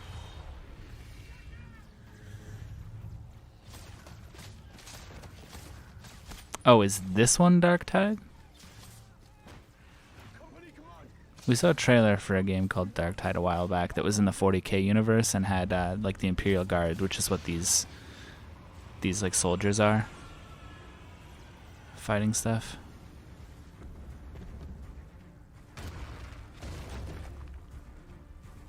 The Space Marines. Mm-hmm. So iconic. Mm-hmm.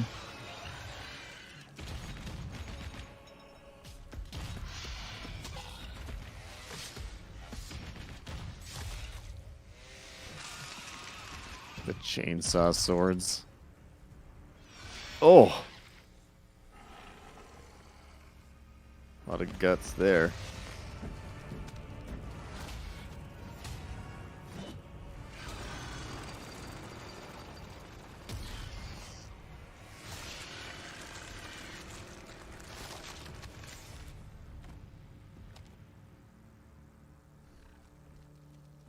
It's over the top. It's what this universe is, though, right? Yeah, no, I know. So what kind of game is this? Third-person action adventure? Souls-like? I'm gonna be like, how dare you even look up at me?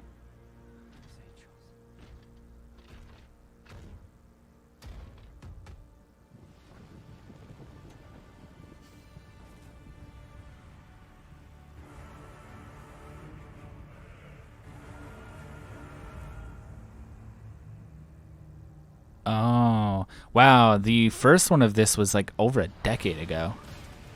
Was it? Yeah. So this is a third-person action combat game then. Yeah, I remember the original. I played about 10 minutes of it in an OnLive trial, which was like the very first attempt at a streaming service.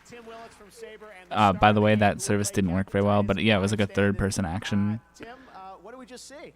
Well, I'm just so excited I could finally talk about this game. Cool prop. Making Space Marine 2, a sequel. I will say this about all the Warhammer stuff. Every time I've seen an ad for a game from that universe, I'm actually always very impressed at how much they put into the visual design. Like, it's so good looking. They're really particular about the look. Not just the people that make the games, but like Games Workshop themselves. Yeah. The aesthetic, they know that the aesthetic is one of the more powerful things they have in their franchise. Yeah, there's a lot put into that, and I know that they know that it's probably not the most mainstream appeal thing because it's going to appeal mainly to fans of that, but it's neat that they do put a lot into it for the fans. It's cool. Yeah, exactly. They lean into that because they know that's like where they can guarantee their income instead of like changing it to like you don't. I think they know they have a good thing and they don't want to mess with it. Yeah, that's my impression. That's very fair. Brand new look at what? Deep Silver presents what? I didn't catch the title. Saints Row. It's the Saints Row that we already saw at E3. Oh, I didn't. What? Remember, they're kind of like rebooting Saints Row. Okay. Sort of.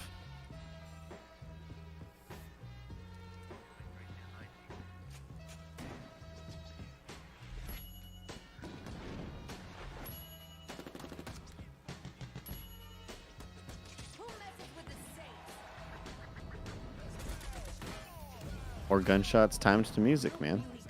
I tell you, it's the modern day game trailer. If you're not timing your gunshots to music, what are you doing? Apparently. It's literally in every trailer. I think the music sync being good is not a bad thing, but if you overdo it, I think it's... No, I think it's cool. I'm just saying it's in every trailer. Mm-hmm. Not complaining, necessarily. Next step is to find people that can shoot guns. Probably very satisfying to edit videos to do that, I'm not gonna lie. Fuck you.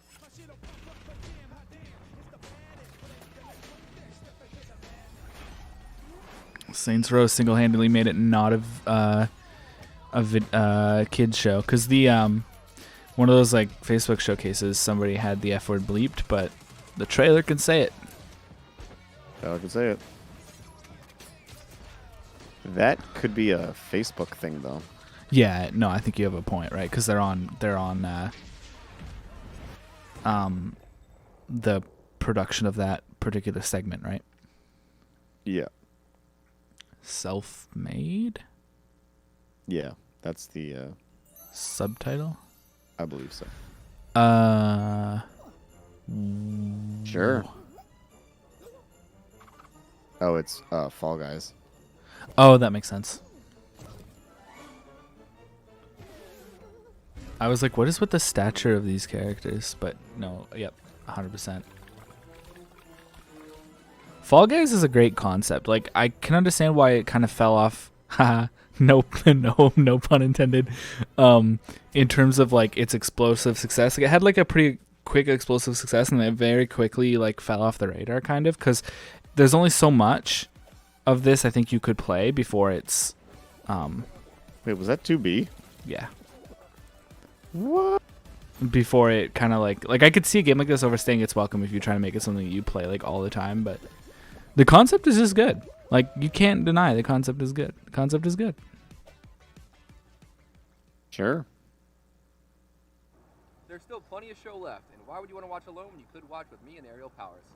Tune into our watch party to see a lot of exclusive interviews and industrial spank. Is there plenty of show left? I thought there was only like 15 more minutes. Don't take our word for it. Come to twitch.tv/NadeHill, powered by Verizon 5G.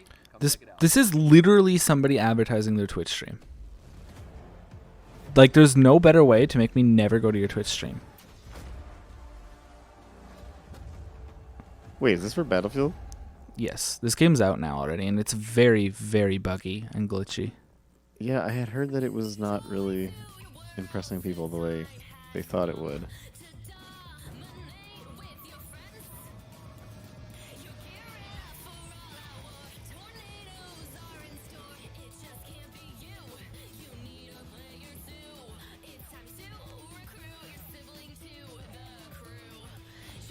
Is this like a Discord ad or something? Because they're talking I about like do not know. like multiplayer, right?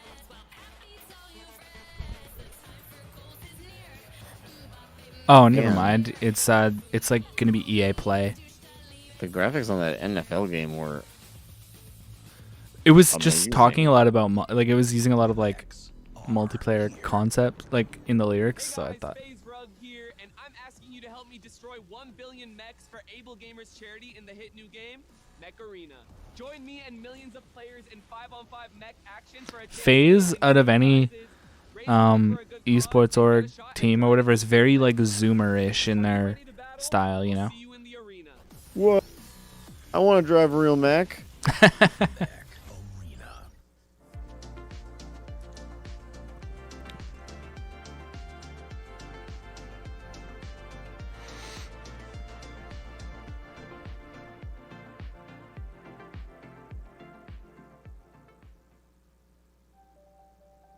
What's one award? Is one award enough? Well, the gold medal. Was that enough? This is Western Digital. Is one title enough? Or- Seems that way. Nope. What about one sponsor? Well, it definitely is. No way. With every win, you only want more. Because enough is never enough. I do want to put a drive in my PS5. I do too eventually, yeah. In that WD Black piece, and tonight you can get 10% off selected WD Black products to celebrate the Game Awards. Please welcome Now's the time. seven-time NBA All-Star and owner of Endemic, Paul 10% off.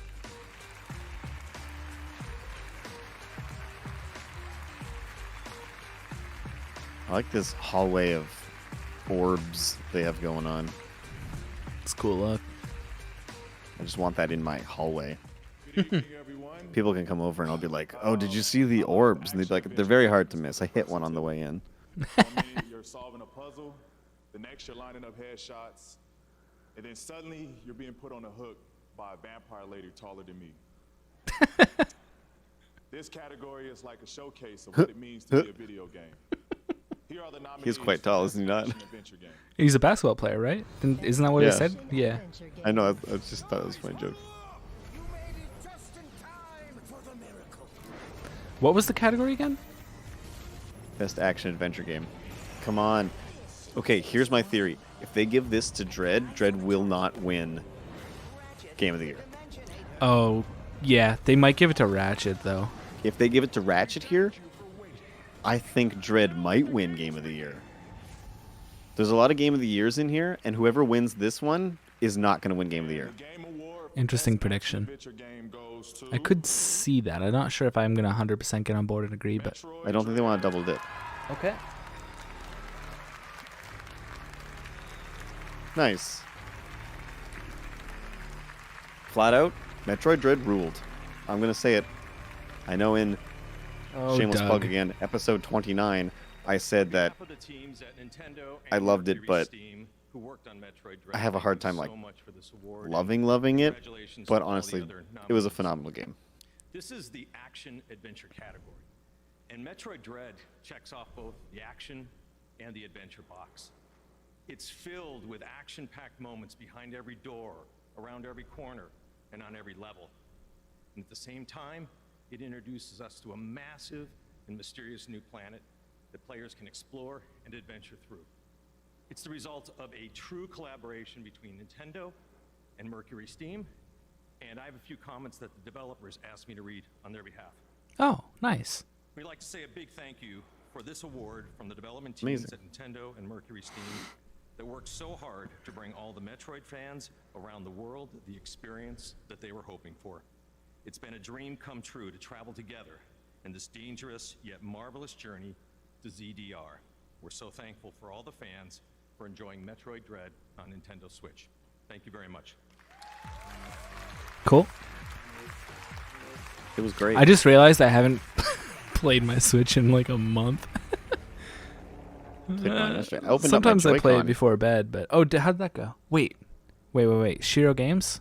Who? The biggest death trap in all history, and the Duke I feel like I remember seeing something from Shiro Games recently. This is Dune, dude. I want to remind myself who they are. This is Dune. Okay. Oh, Evil Land and Northgard. Okay.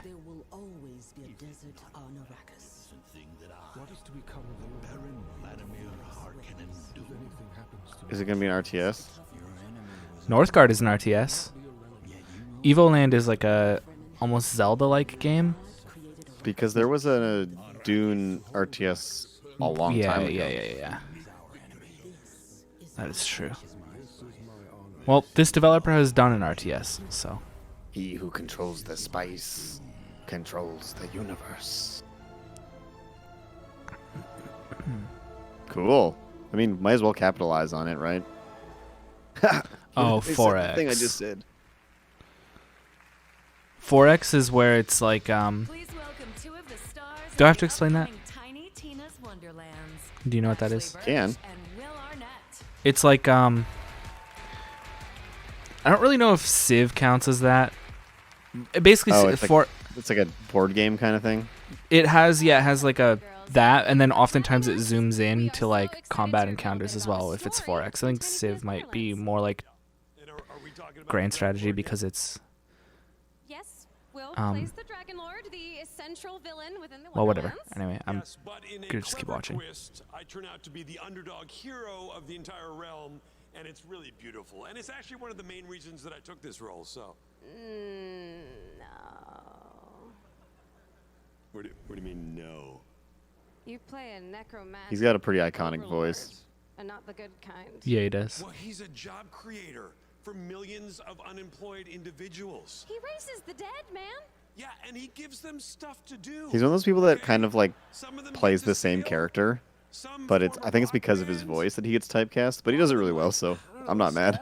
Yeah, I'm sure he's not either. He's made a career out of it. Know the story of the game that you're in? Sure. No, you mean the whimsical adventure from the mind of a 13-year-old demolitions expert? Yeah, who whimsically tries to blow up the heroes for 40 levels? Yeah, so if anyone is the central villain here, it's Tiny Tina. All right, roll the damn trailer.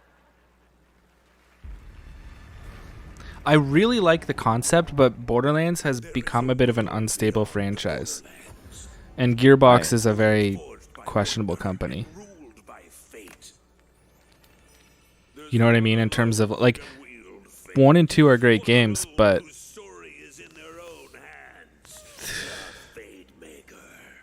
3 not so great, and also that company has done just really, like, they've screwed a lot of people over, is a simple way to say it. I can aid you.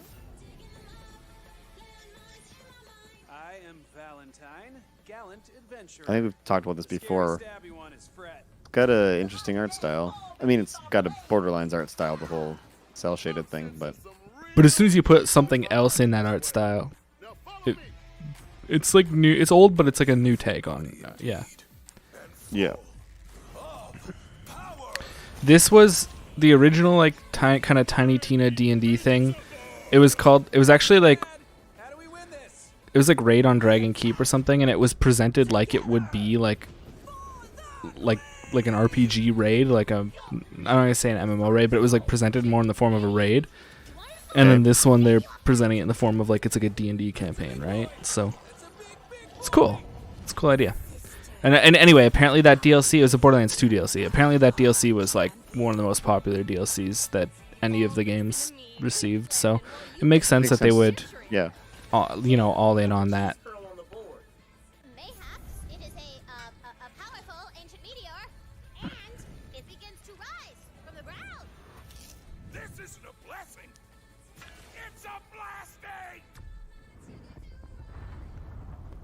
I think for fans of the series, this is probably going to be like a nice little self-referential good time. Side you know? thing, yeah, yeah.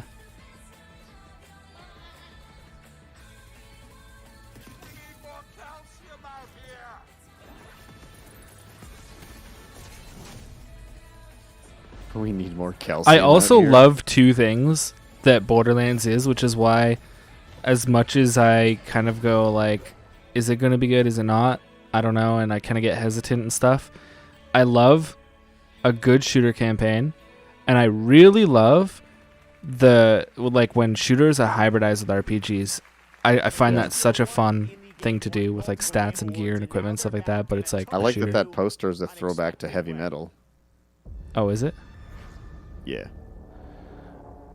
I didn't hear what Keighley said about this one. Oh. Something's back in an unexpected way. Chrono Cross. No. Oh, is this Futurama? No, it's Among Us. Oh, it's 3D Among Us? It's VR. And I didn't see the title screen. Well, I mean, I did see the title screen before you, but I said it was VR based on the way that the camera was moving. Hey, if they can pull it off, good for them. They're a tiny studio, and they really are capitalizing on the success that they had over Among Us VR. The South Korean developer Pearl Abyss wanted to thank you for the great response to their recent trailer for their upcoming open-world action-adventure game Dokev. So they created a music video working with the popular K-pop dance team 1 Million. I don't know that game, but Pearl Abyss also publishes Black Desert. You know, we saw it. We saw an ad for it. Oh, okay.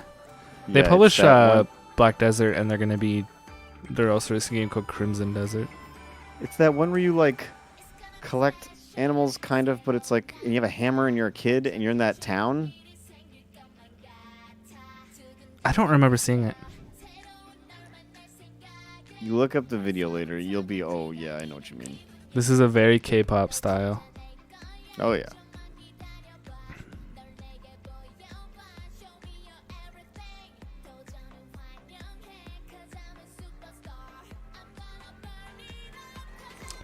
What genre is it? Like a multiplayer kind of thing, online kind of thing? The game that this is kind of from. Yeah. No, it's like I think it's an open world adventure. Okay. I've been saying for a really long time that like South Korea has had a strong games industry for an extremely long time that has been heavily focused on multiplayer and mobile.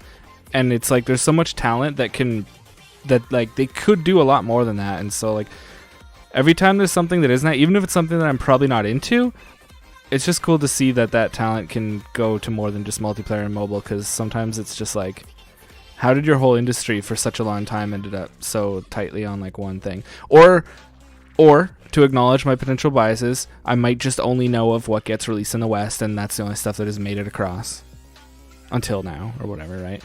But what I'm thinking of is between this and what was that game, Project Eve, and things like that. Right. This is cool. There's a lot of graphics. Because I can tell you in my life, I've played like a billion Korean MMORPGs. Because they were like the first ones that were free to play. And I was like a kid that can't buy new games all the time. So I would end up just... Oh yeah, I played a bunch of Ragnarok on like private servers. I played so many like kind of obscure ones that like I would say the titles of them and you would never have heard of them. But yeah. So many. 2021 with Spotify, and here for the first time are the top 3 male and female artists as listened to by you on Game. Ragnarok is a genuinely good game, although it is very old school, right? Like it doesn't fit modern MMO conventions, but its main endgame thing to do was basically like guild vs guild types of battles. It was called War of Imperium. For best mobile game, here's a look at 2 new characters coming December 14th to Genshin Impact. And the first glimpse of the upcoming character, December. Jin. Oh, so the first one was gonna be that is that Iraqi guy. I don't know. I can't remember. He's gonna be a big like. Yes, this guy.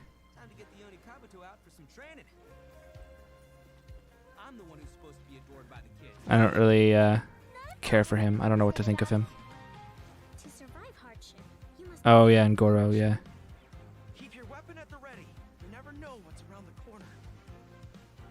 I don't like him, to be honest.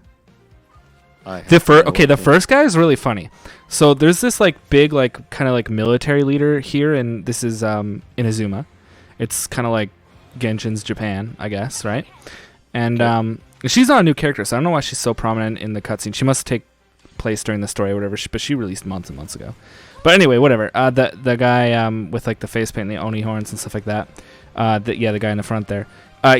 We had never seen him in game yet, actually.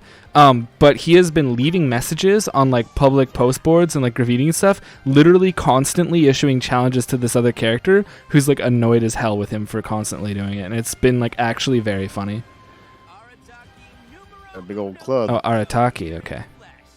Yeah, technically I think he counts, like the weapons have categories, right? So I think he's technically a Claymore character, but I think his signature weapon will be a club that is actually under the hood. It's just a Claymore, right? And that's also going to be a new character. She's a certain character who I don't understand how this works, because if I'm not mistaken, her actual character in the current time, I might need to brush up on my lore, but I think she's a certain character who right now is like an old lady, so I don't really know how she can go take that form again, but she is an Adepti, so she's not human. She might be able to she might have that kind of power. What is this? Anyway, yeah, I'm just rambling. This I have no idea. Cool aesthetic though, and the like graphical quality. The first thing I noticed was that dancing character and like the models and stuff. Well, like the surfaces. How do I describe what I'm talking about? Like the materials feel very real.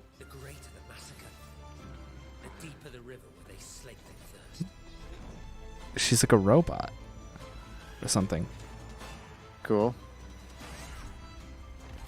I haven't watched it, but it kind of reminds me of what I've seen of Violet Evergarden.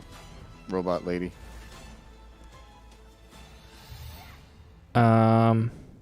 Victorian, like turn of the century with robots. Sure. Steel Rising. Cool. It's actually not a thing that's in Violet Evergarden, but that's neither here nor there. Robot arms? No, she has prosthetic arms. What's up, everyone? This is Matt Hayfie, lead guitar Yes. of the metal band Trivium. I'm also a streamer on Twitch. I'm stoked to announce that I made That is an incredibly good anime that you would love, I think. Yo, this guy's really good at the guitar. Yes. Like really, really good. That seems I like vaguely the most know naive, silly comment to say, but I vaguely know like who he is. Like not I don't really listen to the type of music, right? So, but I've like heard of their band and I've heard his name the whole time. My friend got me into Trivium, and I was like blown away.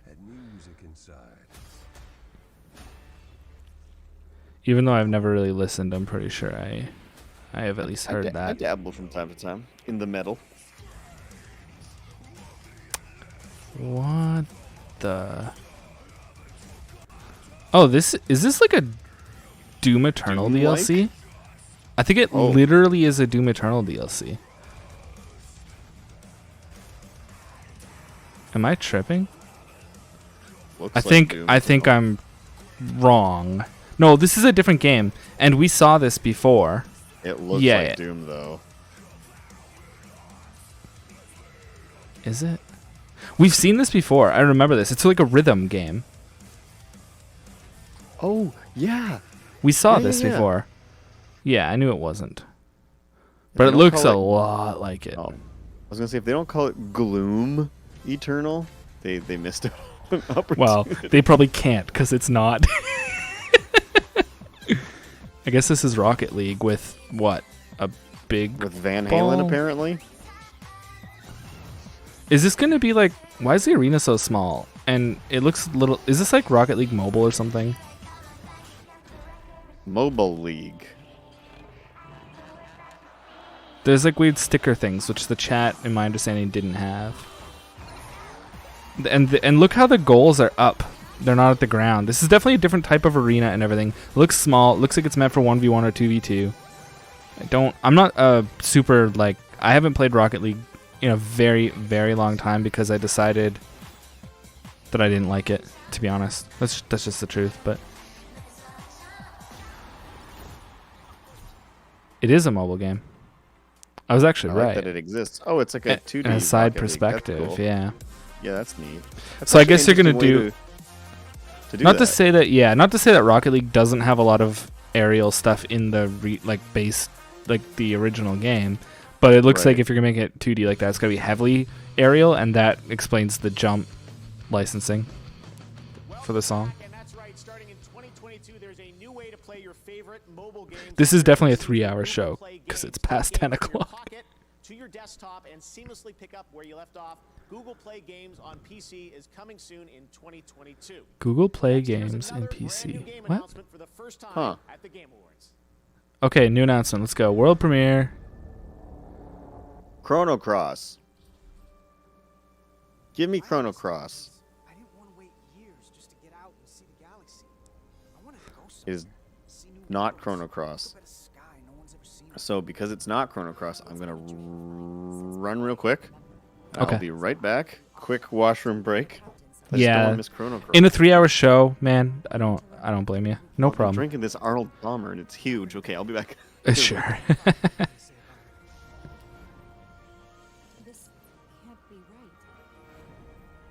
I think this is Telltale.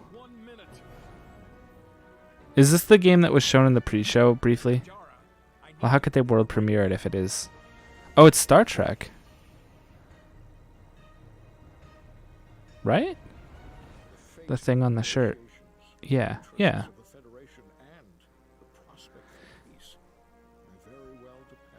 To be honest with you, I'm not very familiar with this franchise.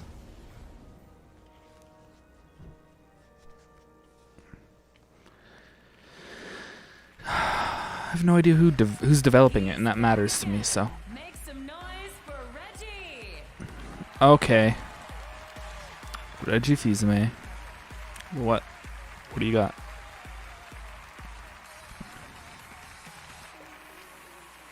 Thank you. Wow. You know, Geoff said it earlier. Isn't it great to be back live and in person, back Yes. amongst friends? It's fantastic. This is Well, a I'm not wonderful doing things like that, time but of the year. The Game Awards. Our opportunity to celebrate the creators and the players. What's Reggie talking about? What is this, Geoff? he first said it's nice to be back. You missed oh, the game that you left during it was a Star Trek game. It didn't even say who was making it. Telltale. Or the Telltale people or whatever. I thought was what it Maybe. said. Yeah, I mean it didn't even have a studio logo at the end. Oh. Like it didn't even say. So if we were supposed to assume it was Telltale, then it looked Telltale-ish, I'll say that much. And this category represents another Where'd you work now? innovation in our industry. Isn't he wasn't he on GameStop's board of directors for a minute? It used to be that a game would Oh, Final Fantasy XIV is going to get an award. But today's developers better. keep players coming back. It would be absolutely pathetic if it doesn't. I'm sorry, but none of the other nominees are doing... Like, the fact that Destiny is on here, when Destiny is one of the worst examples of an ongoing game because it takes away content. If Destiny gets this, I'm actually pissed, okay? I'm gonna tell you right now, I have a personal vendetta against Destiny 2 for taking away content that I paid for. I can't even remember if it's nominated for this, but if it is, I'm mad if it wins. It might not even be nominated. I might just be losing my mind You're here. just upset. They're probably going to say Warzone. I hope not. This game should get it, obviously. Not just because we're giant fans. but You're also saying because- that while it's showing Genshin, by the way, because of the delay. Oh. Final Fantasy 14 should get it, okay? Genshin is a game that I am very excited as an ongoing experience, but come on. I want... Give it to Final Fantasy. It deserves it so much. Come on. Don't react. Let me hear it first. Yes! Yeah. Who's there? Probably Square Enix NA, guys.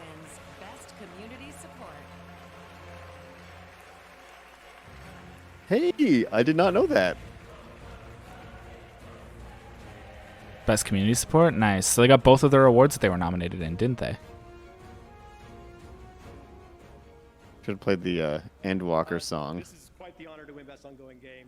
The category had so many amazing nominees that it's truly fortunate that we were able to win. There's an incredible team behind Final The shout chat in Old Charlian on Midgard Stormer is it popping off right now? Yes, we won. Yeah, baby. Grazie, Yoshi P. Never any doubt. Not Fortnite cringe. Can't wait to see what's going on in the future. And honestly, the biggest thanks to our community. They lost so many years against Fortnite. We're so happy that you continue to give us our support. Thank you so much.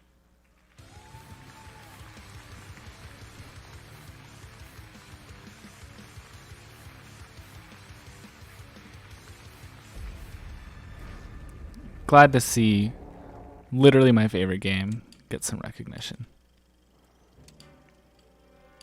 Okay. Grappital City? Actually Epic Games developed? Or was they just publishing it? They're going for that old school cartoon style. Mm-hmm. Looks good. It does, but like, just I feel. I mean, like the old having cartoon that style's visual, been done so well by Cuphead that it's not on the same level. No, it's not bad, but it's not there. Oh, but it's not the look that whatever the game is. It's just Fortnite.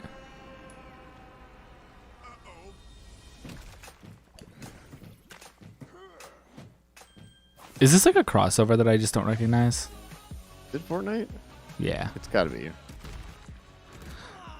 This could end up being one of those situations. Yeah, probably. Yeah.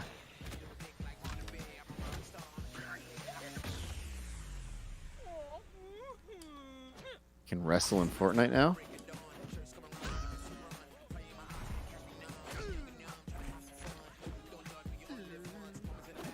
I don't know. Like, would Epic make another game right now? It seems like they're in that kind of position where it's like they hit an. Well, I'm just wondering if it's going to be like, you know how there's Minecraft, but there's Minecraft Dungeons, which is right. You think like they're starting to do that? But it uses the same kind of thing, like the Fortnite style, might yeah. branch out like that. I'm pretty sure a lot of these like kind of like concepts. Like I thought we saw somebody drink like a shield potion, which I think is a thing. I played Fortnite once when it was like new, and it's like a function. Like the concept works. It's like a fine game. I just I feel like I would to be so completely bad at honest with you, there's two things I didn't like about it.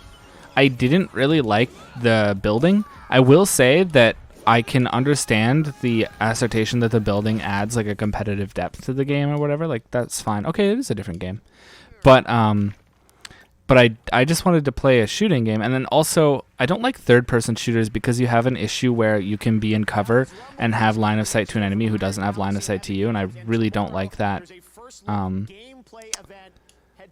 type of I just don't like that type of balance. I'd rather have a first-person shooter every time. Okay, a Plague Tale. Okay, we saw the tidal wave of rats at E3. Yeah. Starry sky.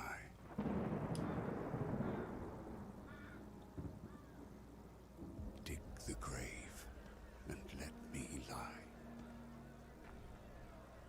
Amicia, come. Hugo, I'm right behind you. Oh. I live and gladly die, and I laid me down with a will. Impossible. This be the verse you crave for me. It's a lot of rats, man. Ooh, premium rat physics. Where he longed to be. It's nearly just liquid physics at that point. 7 out of 10 from IGN. Too many rats.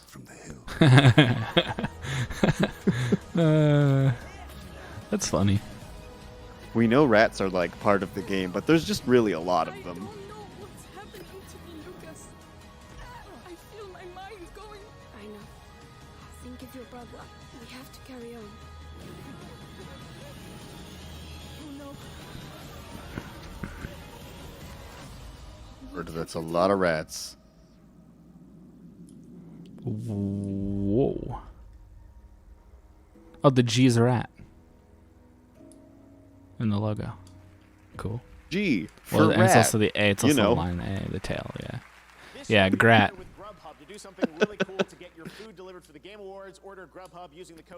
Sorry, I'm Canadian. Even though Grubhub is the same company as Skip the Dishes, that's why it has the same logo. 14 eat pizza emote for the game. I know you get some dinner. We got lots of shows still to go. This year, Techland I want the eat pizza emote. Me too. I'm trying to figure out if I can buy an American some food. Hashtag eat poutine emote. I actually don't like poutine very much. How dare you, first off. Like, it's not like it's made of things I don't like, so I can eat it. It's just, I would rather eat like one or two like cheesy gravy fries of it, not a whole amount of it, because it gets really gross really fast, especially when it gets too soggy. Hey, this is the Pixies. Or Pixies. I don't think there's actually a the.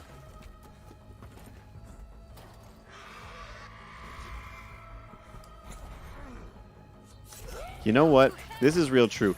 If the apocalypse happens and there's zombies everywhere, I would die instantly because I can't do parkour. And if video games and TV have taught me anything, it's that if you cannot do parkour, you will die instantly. It's never too late to learn. No, it's too late to learn. Okay. See, look at that would be me. Just getting parkoured to death by zombies. What was that purple thing? That's the zombie stick.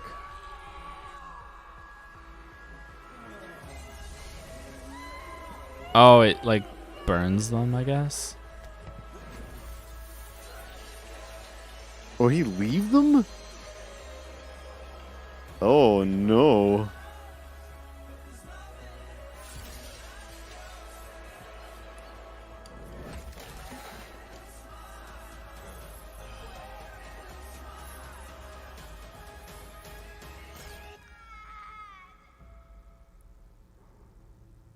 Cool.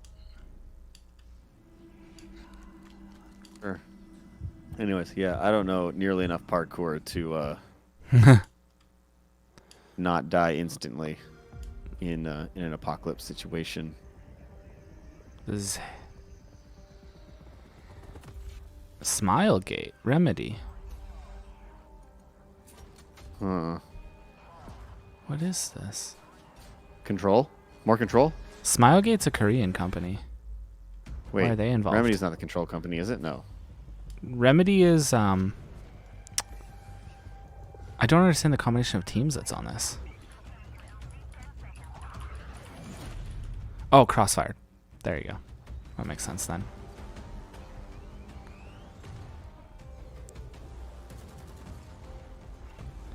Yeah, Remedy is like Control, Alan Wake, Quantum Yeah, Break, okay. all that. But apparently Well- they're doing this Crossfire game with Smilegate. Well, you know what? Maybe they've sort of, the reason why it's a collab is because they have the team working on Alan Wake 2. And they Crossfire kinda X exclusively for Xbox One and Series S and X. Third installment parkour Crossfire. stuff's going on. Remedy worked on the campaign while Smilegate did the free-to-play multiplayer portion. Aha. Yeah, that makes sense. Because there's a That's lot a hell of a collab. graphics West going and on here. East coming together to put this thing together. See, I've just been saying it over and over. Crossfire is first-person shooter series that's really popular in Asia, China and South Korea specifically. And at one point it was the world's most played video game by player count. Crossfire. I did not know. Yeah, and it has a lifetime total of 1 billion users in 80 countries. So is this Crossfire X or Crossfire 10? That's Crossfire X. There's only 3 games that have ever been released from what I'm seeing. Crossfire, Crossfire HD, Crossfire X. If I right. It's also a bit of an esport, right? Like it gets like competitive play and stuff like that. I know at least the old one is a little bit Counter-Strike like.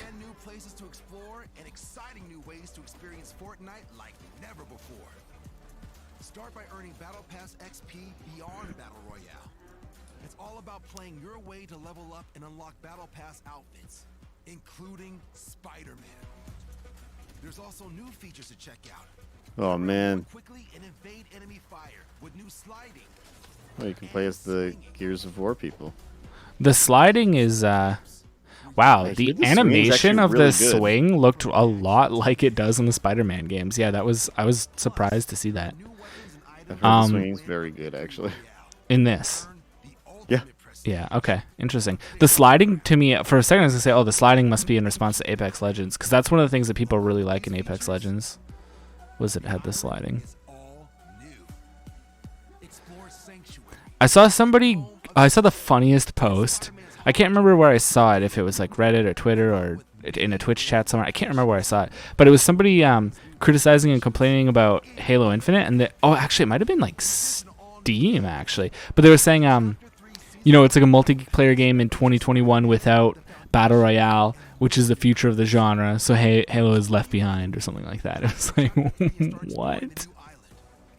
Like, every game needs Battle Royale. Yeah, I think that's a very interesting take. Battle Royale is like the future. And if you interpret that the way they said it, essentially the only future, right? The way that commenter said it, then like that's a ridiculous statement. Like, not everybody likes that.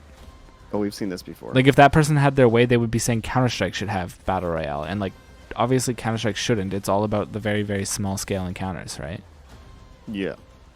Counter-Strike is good because it's a 5... is it a 5? Yeah, it's a 5v5, right? It's not 6... Yeah.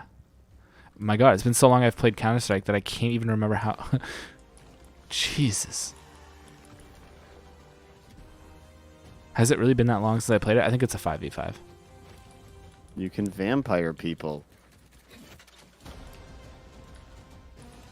You know what? Out of all of the mythical things, maybe it's just my love of Castlevania, and as a teenager watching like Hellsing and the Hellsing OVAs and things, but like vampires are pretty cool. I can get behind vampires. They're neat. I like them more than zombies. You know? Yeah. They got a thing going on that I'm kind of here for. I watched all of True Blood. Oh, I'm so sorry. I accidentally opened my Steam and it popped over the video. Very sorry, viewers. In spring 2022, and will be free to play. Back when I started the Game Awards in 2014, this band made a bet on me and the show, and few believe we could make the Game Awards a reality. OFK then? 7 years later, Imagine Dragons. Oh, never mind.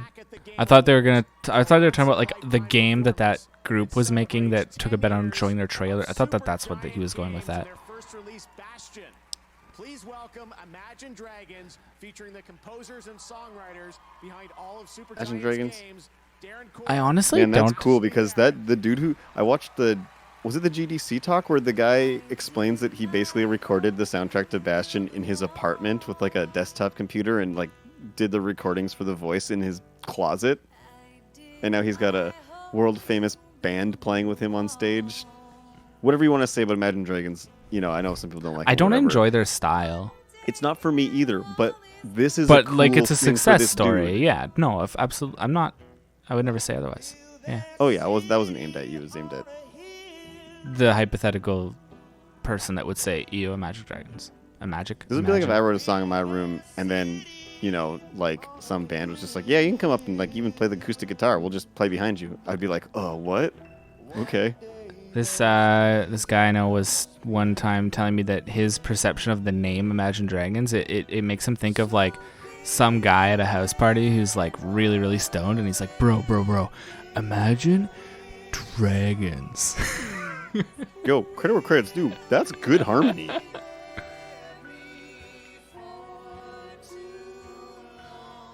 That's good harmony. I appreciate that. Also, underline, the band's Imagine Dragons, but they're not playing Imagine Dragons tunes. No. They're playing this guy's music. Yes. And this song rules. Like, I've heard this one. Is it? It's from Bastion. It's from Bastion. I was gonna say, like, it's Super Giant, but like, wouldn't they promote their newest game? So that's what I was curious about. I enjoyed Bastion. That was a really fun game. I finished that one. I think this is like the big song from Bastion, though. So like, even though like, I guess I just don't remember it. Have huge music. I think that this was kind of like the breakout. Kind of like, I guess like Megalovania. Is it the best song on the soundtrack, or that Toby Fox is known for? Probably not, but it's the one everybody knows. Mm-hmm.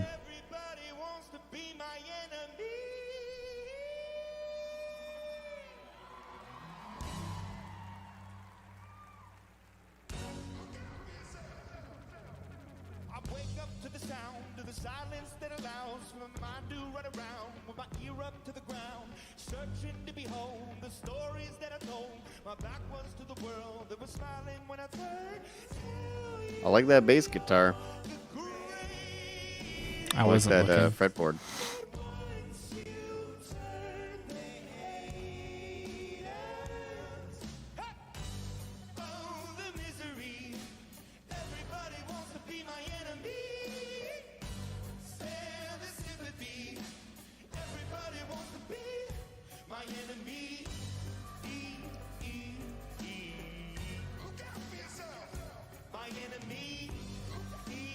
People are in this band. I just realized I don't know. But it seems like they have... Like, are those string people always in the band? I don't know. They got a string quartet.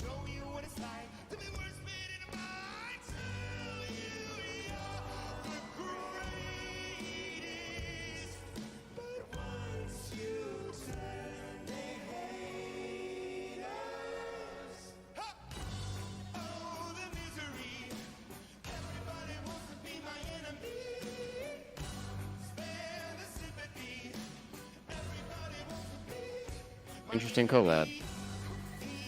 What's the brand on that bass guitar? It's not a Fender. I don't know. I haven't really felt like I got a good look at it.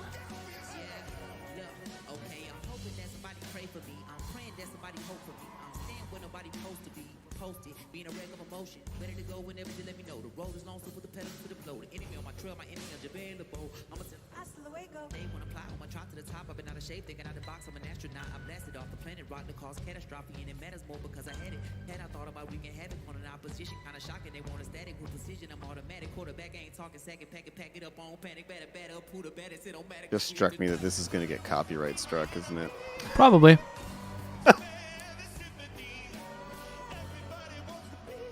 Like, it's man, a little too late to go to mute it, so.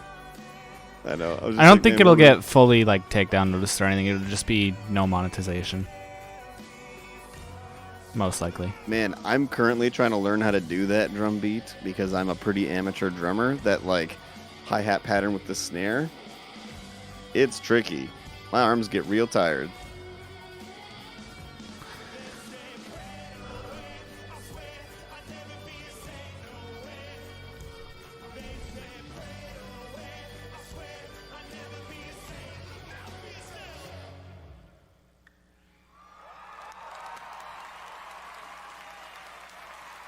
Sure, why not? Cool, good job. Yeah, I'm not gonna hate. That was fine. Oh my God, that is so great. Thank you to Imagine Dragons, JID, and Ashley Barrett and Darren Cord. That's something you will only see at the Game Awards. Tonight we partnered with Chevrolet to make the Game Awards live stream more accessible. I guess that's true. Descriptive stream, ASL stream with Yes. Gamers TV on Twitch and closed captions. It's important. And now, to present the Innovation and Accessibility Award, please welcome Jacksepticeye and a member of our future class from 2020 and one of the judges who helped select the nominees for accessibility, the incredible Morgan Baker.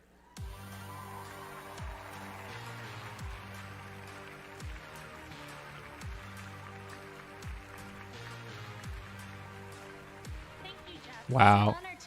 I have to say that Jacksepticeye, I literally forgot that he was just introduced as his name, and I was like, "Who's that guy?" Oh yeah, it's Jack. Because he doesn't look like I feel like he looks like on YouTube. It's a good turtleneck. Often go ignored. True. Sharing their work with as many people as possible. I like the turtleneck with the sport coat look. That's a good look. Above and beyond each year, If I did that, I'd look like an evil, like, billionaire in a Marvel movie. So I got to avoid that look, but, you know, if you got a full head of hair, rock it. In an update that will be coming shortly after launch, players will be able to enable a sign language interpreter. Whoa, that is that's cool. A That's really cool. Yeah, that's a really like ambitious implementation of something, and like that's like going the extra mile for sure. I think Forza's gonna win because a lot of these other ones are color options. Yeah. Like, I'm really glad actually that games are getting a lot better about this because I Yeah. think some of the innovations they're doing here are so cool. Yeah. I Yeah, mean, of course. that makes sense considering what we literally just saw. Wow. Honestly, from everything I've seen of Forza Horizon 5, it goes pretty much above and beyond in every way it can as the product it is. And I Right. just think that is so cool. They just said it won the best like sports sim one. Yeah, which is also deservedly the so. Wasn't that also the category that had Flight Simulator and AoE 4 in it? I believe so. Let's see if I can confirm that. Core pillars for Forza Horizon. Around the world, there are about 1 billion players who have some sort of disability that makes gaming a challenge for them. And I think it's great that us, as developers and as creators, can add in accessibility features and options and just open the magic of video games I do think to this is more and more cool. players. That's so awesome. I'd like to thank a few people. Oh, best sports racing is a separate category than best sim strategy. So yeah, no. This was best sports racing. I misheard the category that they said that they had also won one in. And with that, I guess I'll go because it's time to wrap it up. When everyone plays, we all win. Yeah, I think that's actually a really good little Motto. phrase there. Yeah, no, I love that. Such an important word. Congratulations, Mhm. guys. All right, well, joining me now is Simon Vicklin from 10 Chambers. Simon, back in 2017, we announced your studio and your first game, GTFO, right here at the Game Awards, and we're thrilled to have you back. I understand tonight you've got a special announcement for everyone? Yes. It was a great opportunity to show off the game. Was it 4 years ago? Yeah. And Find it really funny that like the classic yes, indeed. The thing is, game exec at a awards show outfit is always like The jacket, but the t-shirt. t-shirt. Yeah. Yeah. co-op horror game. It's like everybody what does better it. way to announce 1.0. And you got Jacksepticeye showing up with like a dark blue velvet. The turtleneck helped him not turtleneck. look like that. Huh? The turtleneck helped Jack not look like that, though. That's what I mean. No, I said Yeah. the contrast is hilarious. Yes. I wouldn't even say that's necessarily like I think that's a great thing. It's not a bad thing at all. Although I can't quite figure out what Jeff's collar's doing with those really shiny bits. Let's take a look. We've got something brand Yeah. I know that that's like a way you can accessorize like a shirt like that. It's I neat. can't remember what they call them though, but Like brooches, kind of, but I guess they're Yeah. not brooches.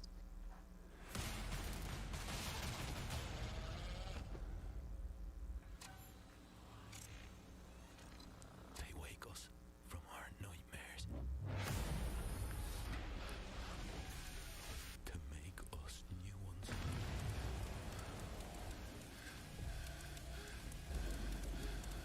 A descent into a vast underground Okay. complex where every resource scavenged Oh, ookie. might give you one more chance. There's only one rule. Let us just get in and get out. Bring it what it wants. Or die. Is this a new IP? this is the game that is already out, isn't it? What is it? This must be an ad for it's GTFO or whatever, isn't it? This just must be an update for it or something. Isn't this already a game? That's what this developer made. This developer did Payday or Payday 2 and GTFO. I thought like isn't this exact same premise? Like GTFO is a horror multiplayer shooter, isn't it? Like isn't that what we're looking at? Oh, it must just be like a new environment. Unless they made another game that's in the same genre. I think it must be an update or a DLC or something. GTFO 2. Unless I've misunderstood. To deserve such hell.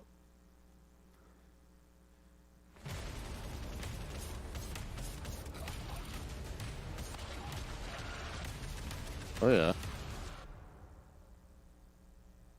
All we know is we'll have to work together.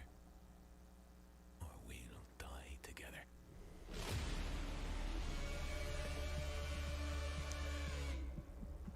Spooky. Oh.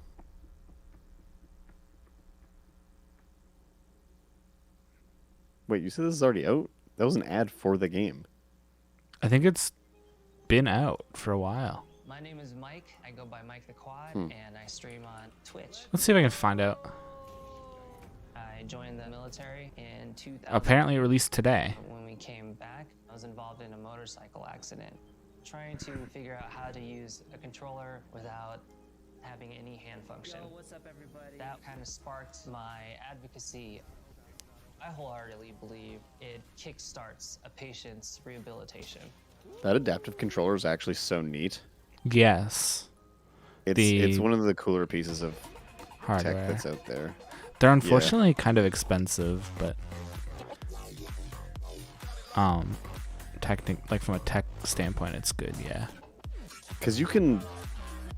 My understanding was you can reprogram them as you need them, or set them up. Yeah. In, Yeah, and they have a whole bunch of like plugs that are a standardized type on a row across the top that each one corresponds to like a type of button or a function, and you can plug like switches and buttons and all kinds of different like interactable things, whatever is gonna accommodate your need, and you can plug them into them and like arrange them and everything, and essentially get all your controls covered. You pick your champions, they're Right? glorious. So it's and super their cool. Shields, oh, they glisten like wet otters. But the bad guys, they're Lovecraftian, they're spooky, they're big. And then you go to battle, and it's like, then finally your foe is vanquished, and that's satisfying. I'm not convinced they gave him a script. Download Rage. I feel like they told him stuff to say, and then they just let him be Jeff Goldblum. What the? Simple as a Counter-Strike player, and they literally just made him a character in Raid Shadow Legends. Did I understand what they were showing at the end there? That's a person who just got made into a character in a game. But he's not known for that game. He's known for Counter-Strike. That's just weird. What is this? Yeah, what is this? Looks cool. The flight looks pretty cool. Woo! Yeah, like I really like this kind of like a little bit more arcadey, like Star Foxy spaceship kind of thing? behind the back. Yeah. Back in the day, there was a Korean MMO that actually played kind of like that perspective, and you would play ships, and your classes were different like classes of ships, and it was like a space flight MMORPG game. It was really cool. It was very kind of janky too, but it kind of made me go like, I wish there was like more games that play in that manner. Oh, I think we saw that because I recognize the title. I think we've seen this before. Dwarves? Well, I guess it's chorus. I think you're supposed to kind of treat the V like oh a U. Man, yeah, you're totally right. Why did I read it like that? It's all right. I was staring at the word, being like, "What is chorves?" Like Yeah, I literally it thought, like I was just happens. like, I was like, I gotta be missing something. There's no way that's the name of the game. This wasn't the mission. The missions change. They always do.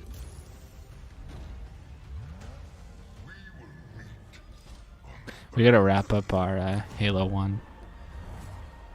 I was real salty about that crash. Not gonna lie. Yes. You all will find out what we're talking about in like a month. Hopefully not that long. Did that thing have a sword, but it was red? Man, has Star Wars taught you nothing? Show a sword that you know is going to be a sword and then make it flash red and everybody loses their mind. Remember the Force Awakens trailer when Kylo Ren launched his sword off and had the hilt come out? Oh man, theater went nuts. Right. People loved it. Halo Infinite launched yesterday, and I know I'm playing it this weekend, and I am excited to watch next year when Steven Spielberg's Amblin Television, Showtime, and 343 Industries bring the legendary Master Chief to life in the live-action Halo original series, streaming exclusively on Paramount+. I didn't know that was the World thing. premiere first look trailer. Don't know how I feel about that. Halo movie. I'm really not a big believer in game-based shows or movies. There's been a couple that have been alright, but I'm a doubter. Yeah, Pokemon. Yeah, Detective Pikachu was like the good one. I was just going to say like the TV show, but Oh, sorry. I guess that's true. this could be okay. That was a really cool looking shot of whatever it was. Halo could be okay as a TV show, to be completely honest. And I will always be with you. It's got to focus on the right stories. Kind of like how The Mandalorian doesn't focus on the big Star Wars stuff. Use it the focuses on- setting, but try not to like, yeah. Because I think if you did like ODST or Reach as a series, not actually do those as a series, but you know what I mean, like those kinds of stories, I think you could have like a good narrative for like a TV show. But if you just try to do like Master Chief versus the Covenant in like, you know, universe-ending conflicts, I think that would not work the same way. Yeah, I have no idea.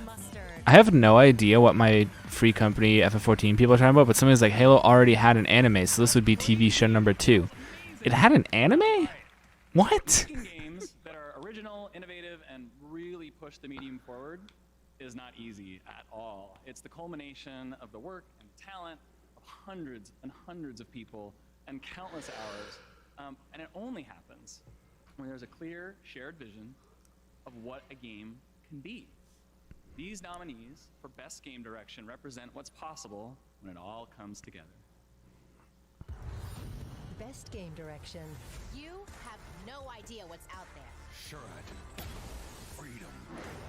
Has Deathloop won anything yet? No. Oh, yes, it did. It won art direction.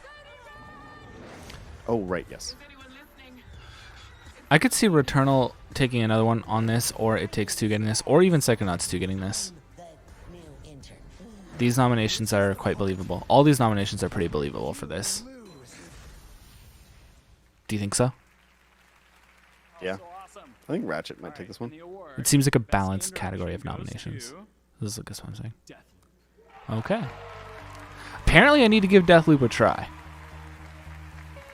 Based on this, or?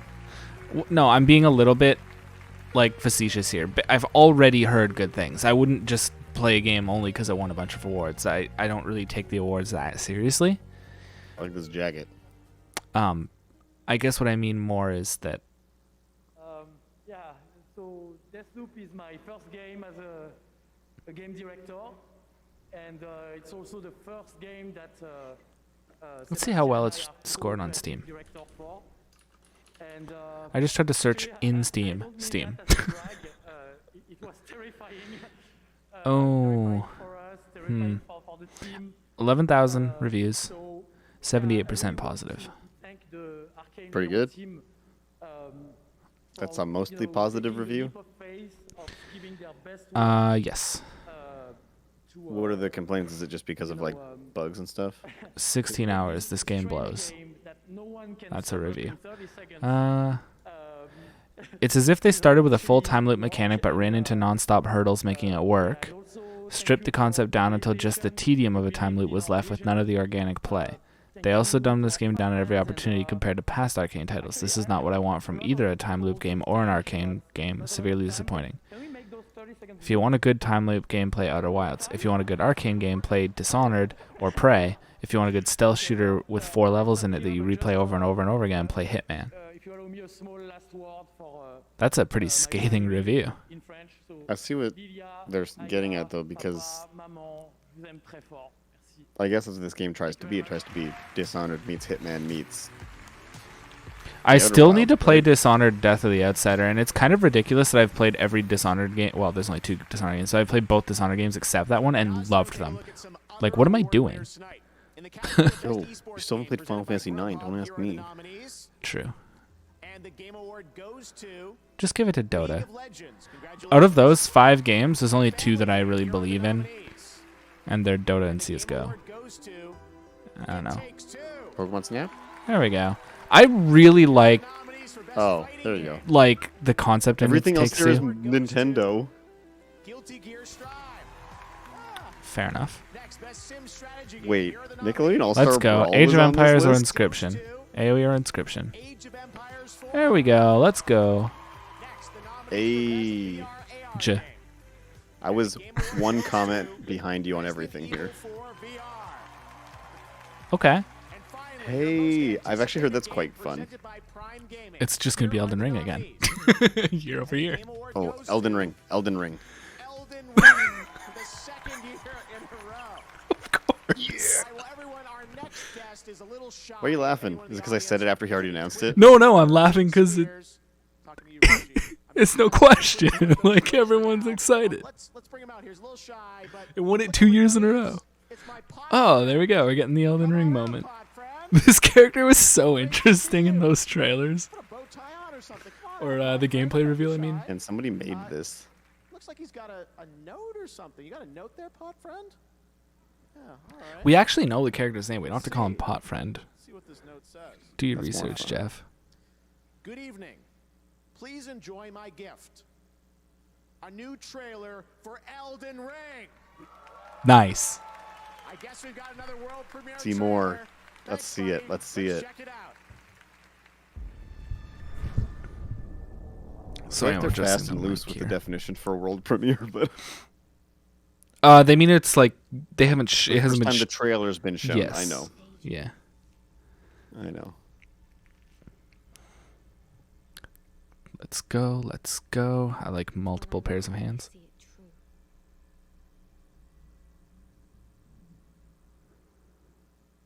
On a night of wintry fog,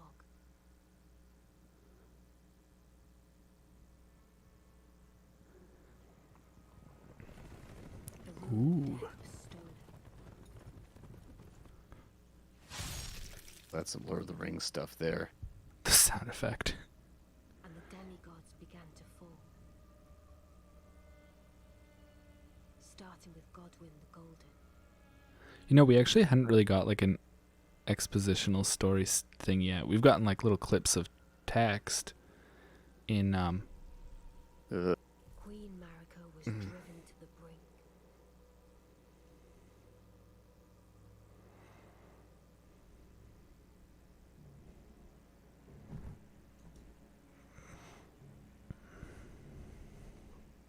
The shattering ensued, a war that wrought only darkness. The Elden Ring was broken. But by whom? And why?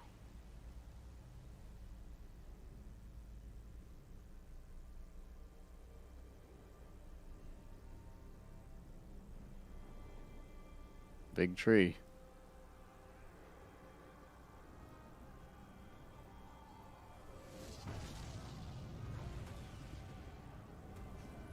What could the demigods ever hope to win by warring?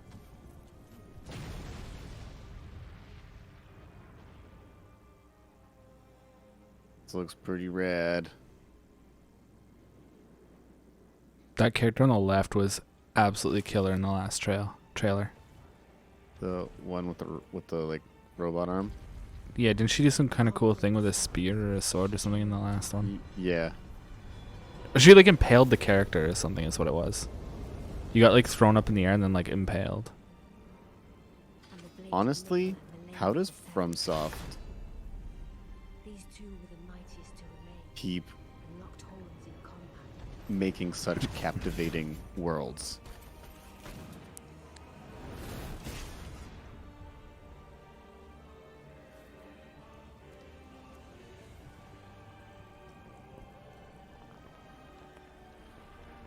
But there would be no victor.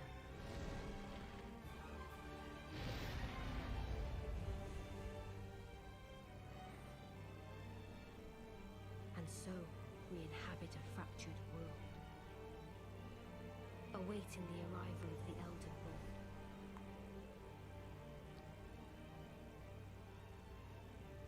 Unless, of course, thou shouldst take the crown.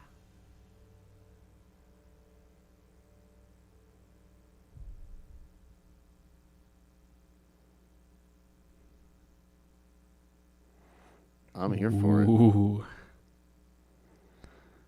So soon.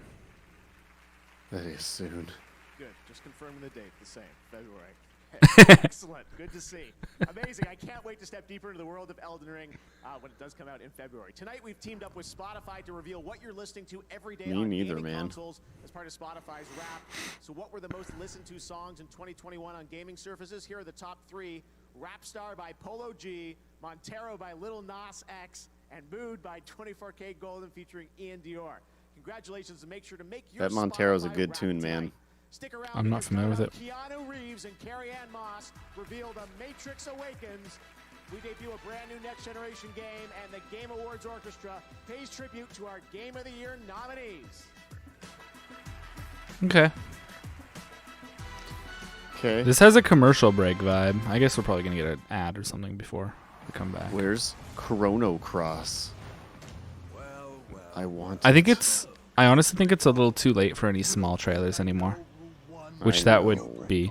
Like, a lot of people are saying, oh, like, is it finally time for a Hollow Knight Silk Song, etc. Like, I don't think we're going to see either of them. No. If we just saw a word premiere trailer for Elden Ring, I'm pretty sure that, you know. I'm serious, though, about FromSoft. How do they continually make such captivating worlds with such captivating lore? So long. I just never knew that it could be a job that I could be good at. I'm Anissa Sanusi, and I'm a UI UX designer in video games. Hi. Hi, how are you doing? I was born and raised in Malaysia, but I came to the UK at age 19. If you're a minority working in video games, you kind of go through life feeling like you're an imposter. I think that's what made me wish I had somebody to talk to. So I decided to create my own mentorship program. Limit Break is aimed at underrepresented people working in the UK game industry. Hi. I was wondering if you can help me out. Let's take stock. I feel like People just really want to be connected and be a part of a community. I feel like anybody who Really wants to enjoy make video games should be able that to title. make video games. Yeah, let's go. Limit Break is a good name for that. Yeah. The, like, analogy between, like, what it has been in the games and what she is trying to do actually works. It's a great title. Yeah. Nice reference and, like, making it not just, like, arbitrary. Yeah. Good stuff.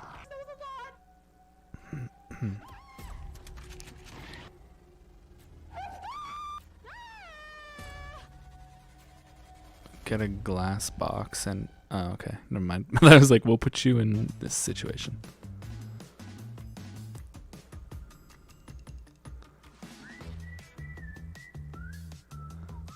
When you're showing off Nintendo?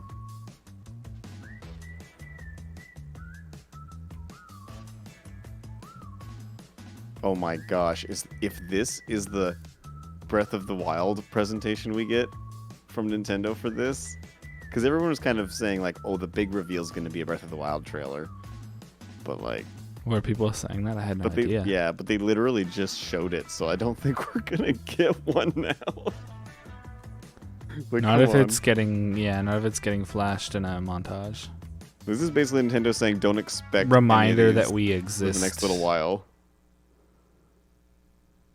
Oh.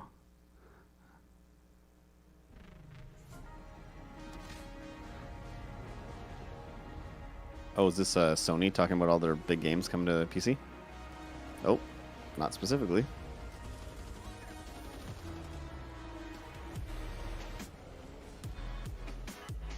Oh, this is going to be NVIDIA. Or something like that. Oh, Intel. Oh yeah, Intel is releasing GPUs. Intel is getting into graphics cards. I forgot all about that. Interesting. Is that a thing? I think that's a thing. Unless they're saying that's graphics that's going to be integrated on their chips, their CPUs. But I feel like I remember reading that they were getting into GPUs, and if that's that, then that makes sense. I'll look it up. Was it Intel Arc? Yes. Thank you. Let me just Google that really quick.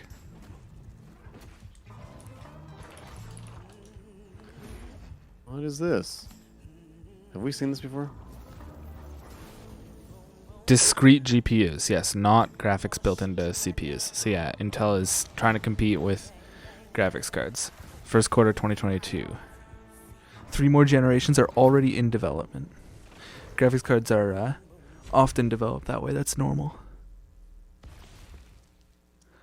According to Intel, the brand is named after the concept of story arcs, as found in video games. Hey, I'm not gonna say that Intel isn't like some huge company that's probably gonna do crappy things in that space as much as they might do good things, but one more, like, we only had 2 options. One more option is something I can't complain about. You know what I'm saying? Yeah. For purchasing a video card. We've seen that Competition is before, not a have we bad not? thing, even if it's just between giants. Yeah.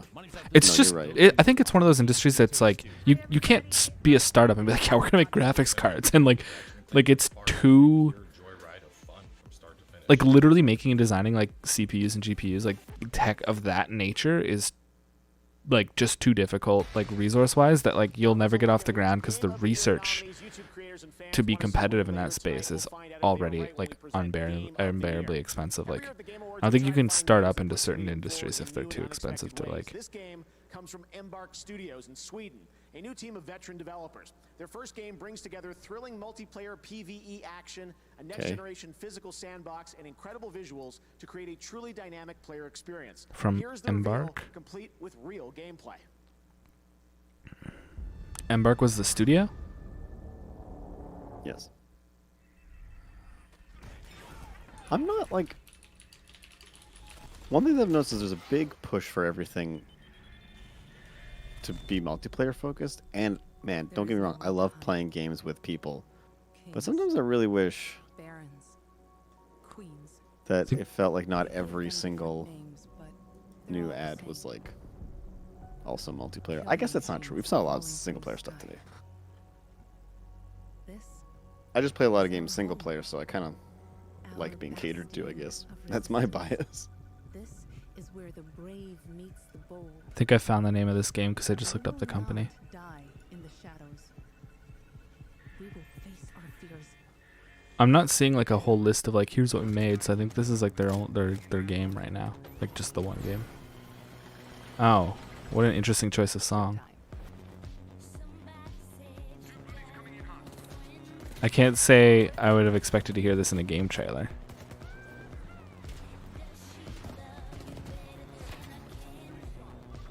Did I Robin? lose you on the call? Yeah, okay. No.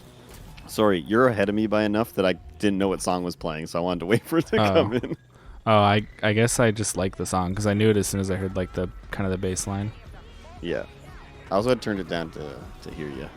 Oh, I see.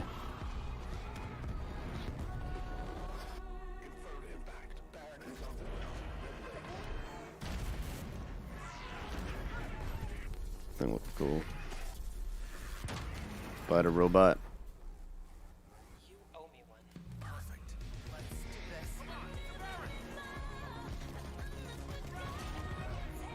This is definitely the game that I accidentally saw the webpage for because I'm recognizing things.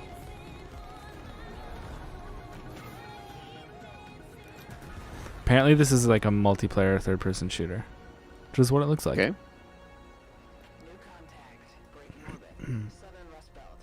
But like multiplayer PvE.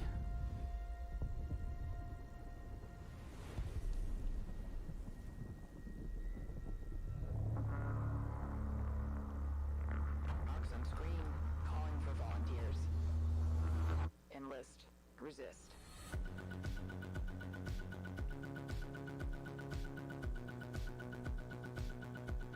That's a really stylish title card. Hmm. It's got a very like Nexon 80s on kinda publishing. Maybe even like And now we have two special guests joining us 70s. for a very special Nexon as a publisher unfortunately has a bit of a history of unsupporting things if they're not literally explosively successful, so being published by them is, as from the developer's perspective, it almost like feels like a bit of a gamble. Here at the Game Awards, and yes, this is one of the scenes that made The Matrix feel so groundbreaking, and perhaps inspired a few video games too.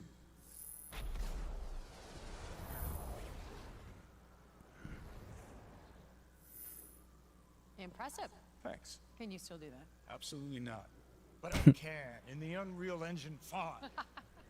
I believe everyone here is expecting to see something new. So It's kind of entertaining. I don't know. It's worth a chuckle. Resurrection, exclusively for the Game Awards 2021. Let's roll the clip.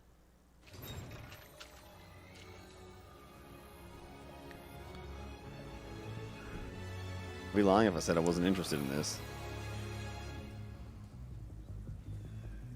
Where are we? Tokyo. A moving portal makes it harder to track us. Seeker's the best of them. Portal's clean. Reading out shadows. I don't remember this. We don't have to run to phone booths anymore either.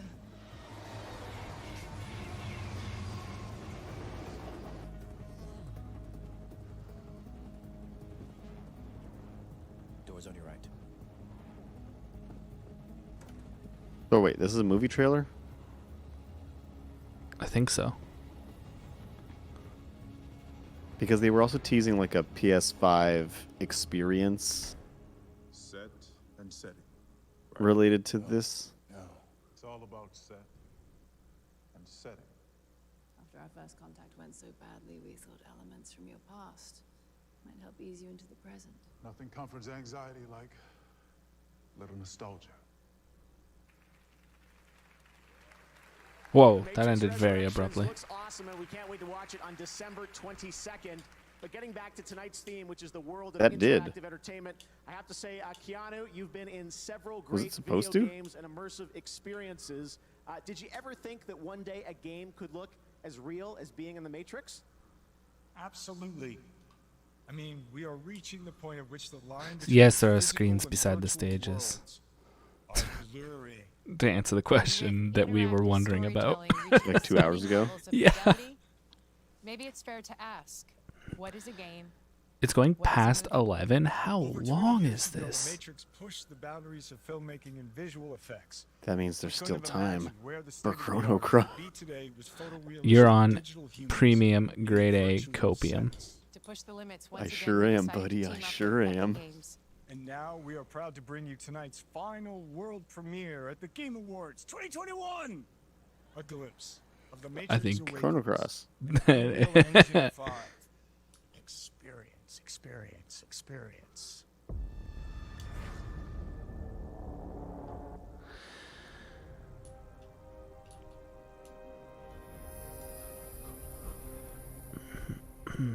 So wait, experience. Is this a game then? Like many of you, I work with computers. But computers are also mirrors, reflecting back who and what we are and the choices we make, the worlds we build. You still got it. Like riding a bike, they say. Those are graphics. Whoa. Wait, is that the whole trailer? It's probably like a playable movie, I'd imagine. Yeah. But it also seems to be a tech demo for Unreal 5. Unreal Engine 5 on PlayStation 5 and Xbox Series X and S. It is pretty mind-blowing, and now you can download and experience The Matrix Awakens for yourself for free right now in its entirety. It's available right now. Make sure to play it. It is mind-blowing. Epic is just taking things to another level. Play it tonight, please. As we look to the future of games, I might literally just to see like to check it out from a tech perspective. Do we record it? I can't actually. I can't record my PS5. Neil Druckmann. Dang it.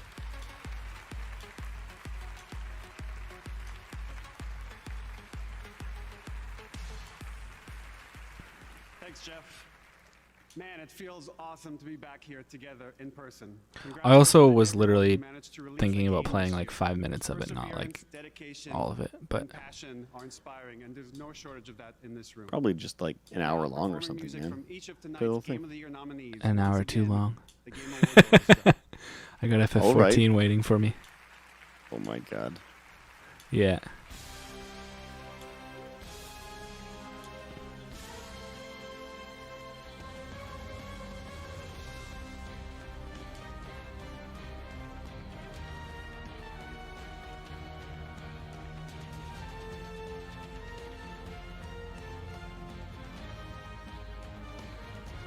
Should I play this I game? haven't finished it, but I'm about halfway through it. It's pretty fun. Did you psychically predict what my question is going to be? I had just started saying that completely in general. It sounded like an answer to the question I was asking. It was a complete coincidence. I had started the sentence, and when I heard you ask the question, I sort of steered it into being an answer. But, yeah. No, I did not predict your question. It was a pure coincidence. Pretty cool, though. It sounded really cool. I felt really good about it when I finished that sentence. It was pretty awesome. Just a pat on the back there. Yeah, honestly, why not, right?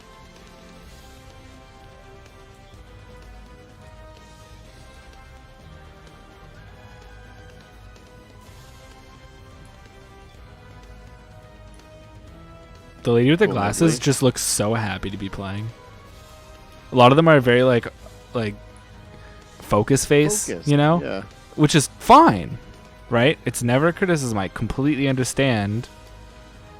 I just enjoy that the one lady was so smiley. Guitar player's rocking out. Mm.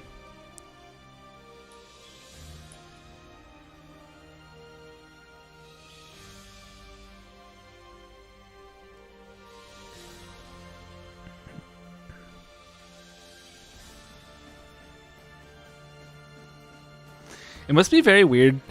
And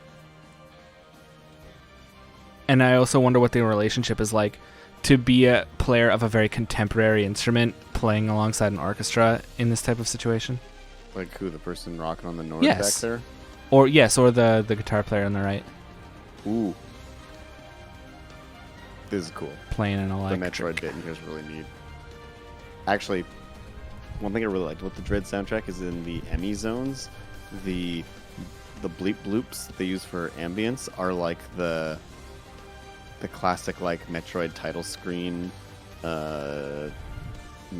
melody. It's a neat little like motif they kind of hide in a lot of the sound design, and it's very cool. That's sick. It's actually really well done. It's a nice little like bow on top of already amazing presentation.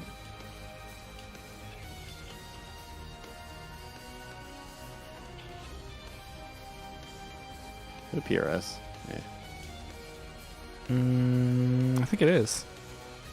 Sorry, Internet. I'm not a big fan of PRS.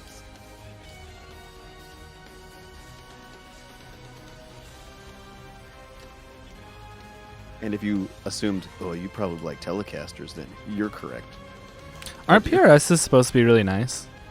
Yeah. No, they play amazing. They're beautiful guitars to play. I just don't like the aesthetics of them. I see. Yeah. I'm not really into that either. So, fair enough. I've actually never picked up or even touched one, so I have no idea about how well they play or not. But I got to agree, yeah, I don't really vibe with the look. I find some of those premium guitar player guitars, I just don't vibe with the aesthetics of them. Nothing against them. They all feel amazing to play. They're just not for me. That was cool. I like that. They're almost too nice, and they don't have like the utilitarian feel of it being like a tool, which is for some weird reason the relationship I have with guitars. And so like the fact that like something like a Fender is it doesn't hide all of its parts, and it's like, you know what I mean, which is kind of what it feels like those really premium ones like stylings are doing, is one of the things that I think makes me connect more with the one kind of design and less with the other. That is very off topic. It Takes Two. Wow. Hey. Wow. Well, I'm really excited for this speech. Here we go. And hey, he's not wearing a jacket. Or a belt. I kind of can't believe it. What? I was up in that stage, 2017, saying fuck the Oscar, and actually, in a way, the Oscars got fucked because the Game Awards is getting way better. So this guy has such a weird personality. Yes, I'm gonna be extremely fast. So I want to thank my, let me see, my beautiful team for a fantastic work. Obviously, without them, I can't do anything. And also, I want to say, I want to give this award to my daughter, Mio, and my soon-to-come daughter, Zoe. It's so nice to have children. I'm surprised how much you love them. If you don't have children, go get them. I mean, this is Thank you again. I'm shaking. Look Go at me, get man. them. This is like a big moment for me. And Neil, you're a big inspiration. Thank you.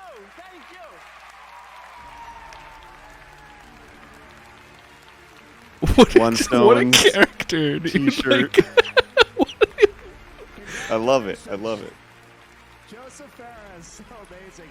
All right, what did you think of the winners tonight? Did your That was an incredibly surprising outcome. To be honest, I told you though. I said if Metroid Dread wins Best Action Game, it will not win, or Action Venture, whatever it won for. It will not win Game of the Year. And I was right. you were right, but that doesn't mean that you would have led me to concluding that it would be It Takes Two instead. Okay, here we go. Chrono Cross. I really want to play that. One more still. thing. No, it's end of show, but it's a joke. They're gonna fade to black, and it's gonna show Chrono Cross. No, I watched it on IGN's channel, so now IGN is advertising IGN Live starting soon. But starting soon. I don't Chrono know. Cross. Do you want to take a couple of minutes here and reflect just before we end it? Like, just a couple of minutes. Sure. I thought that was pretty fun. I had a big laugh at Elden Ring getting most anticipated twice in a year. I definitely agree that it is my most anticipated game at the current time. Yes. I don't know. I don't know really what else. I don't think there were any like big surprises for me here. Yeah. Okay. Well, that's no problem. I think for the most part we said everything that we said in the moments that the things happened. So I'm happy to. Like I thought the awards seemed fine. They seemed yeah. So I do want to express, every time I was disappointed with an award or every time I was hyped with an award, I always kind of have to give at least my personal sort of clarification that like I don't take any of these awards shows seriously. If I was saying I was mad about an award, it like whatever, right? Especially when it's partially weighted in votes and partially judging, then it just kind of makes it like I don't know. Maybe it's a bit of a popularity contest. So, not always, but sometimes it can feel that way. So, I don't know, like whatever. Happy to see my favorite game FF14 get a couple awards. Some shout-outs, much deserved shout-outs, to be honest. Yeah, those spotlights on like various sort of like smaller and minority communities and stuff like that, and what they're doing in gaming is like I really enjoyed that. I thought it's something that really good. The industry just doesn't do a good enough job of. So I like that it's included in the show. And like I've been saying, it's been a few years that they've been doing it, but like it's good to see it again and again because I enjoyed the inclusion of the I don't know. I guess they probably had that award too going for a while, but like the accessibility.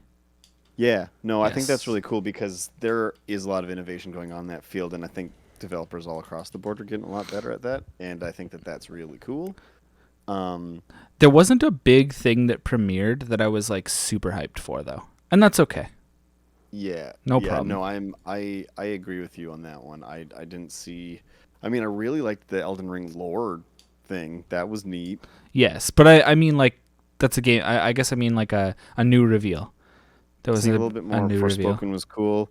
Honestly, I think so. Here's the thing: like Forza 1, where I wanted it to win. Final Fantasy 1, where I wanted it to win. Nier 1 for I think the only thing it was nominated for, and also awesome. It Takes Two, sure, yeah. I'm glad that. The guy has just endeared himself enough that I just kind of want to see him succeed. And again, I was just glad it didn't go to like kind of the things that everybody assumed it was go. Yeah. I kind of like that they recognize that it's a good game, right? Yeah, and A Way Out was like a really good game. I watched an entire playthrough of it. I didn't get to play it, unfortunately, but I watched the whole thing. And so It Takes Two is built on the same functional concept, but tells a completely different type of story, and one that I actually think suits the concept better. And so I'm really excited to eventually play it someday. In the case of...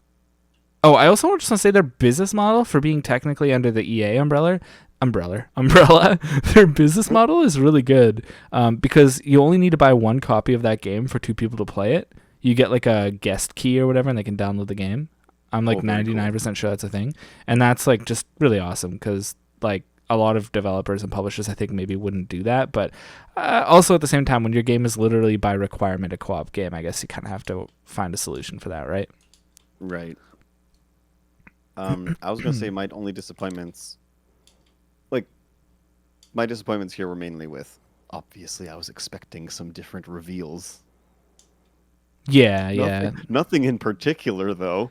I have a funny feeling that in this sort of COVID-esque era, I think that a lot of COVID era, I think that a lot of developers have been unable to necessarily have things like ready in time, and so that's why we're getting a lot more scattered announcements and a lot less like heavily focused like everything at the Game Awards and everything at E3, because that's been a bit of a theme this year, hasn't it? I also like I full on expect like if the I don't want to keep bringing it back. If the Chrono thing is true, I full on expect Square to just drop that on Twitter or something. If it's not an incredibly deep or intensive like remake remaster, I think it'll be a bit of a shadow drop.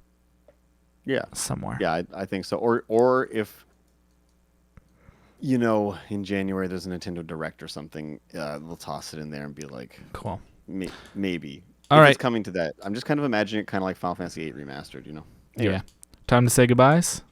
Time to say goodbye. Let us know what you thought out there. As always, subscribe, like, ring the bell, all the stuff that everybody says to you all the time on YouTube. You don't need me to say it, but I'm contractually obliged to say it. Contractually obliged by the algorithm.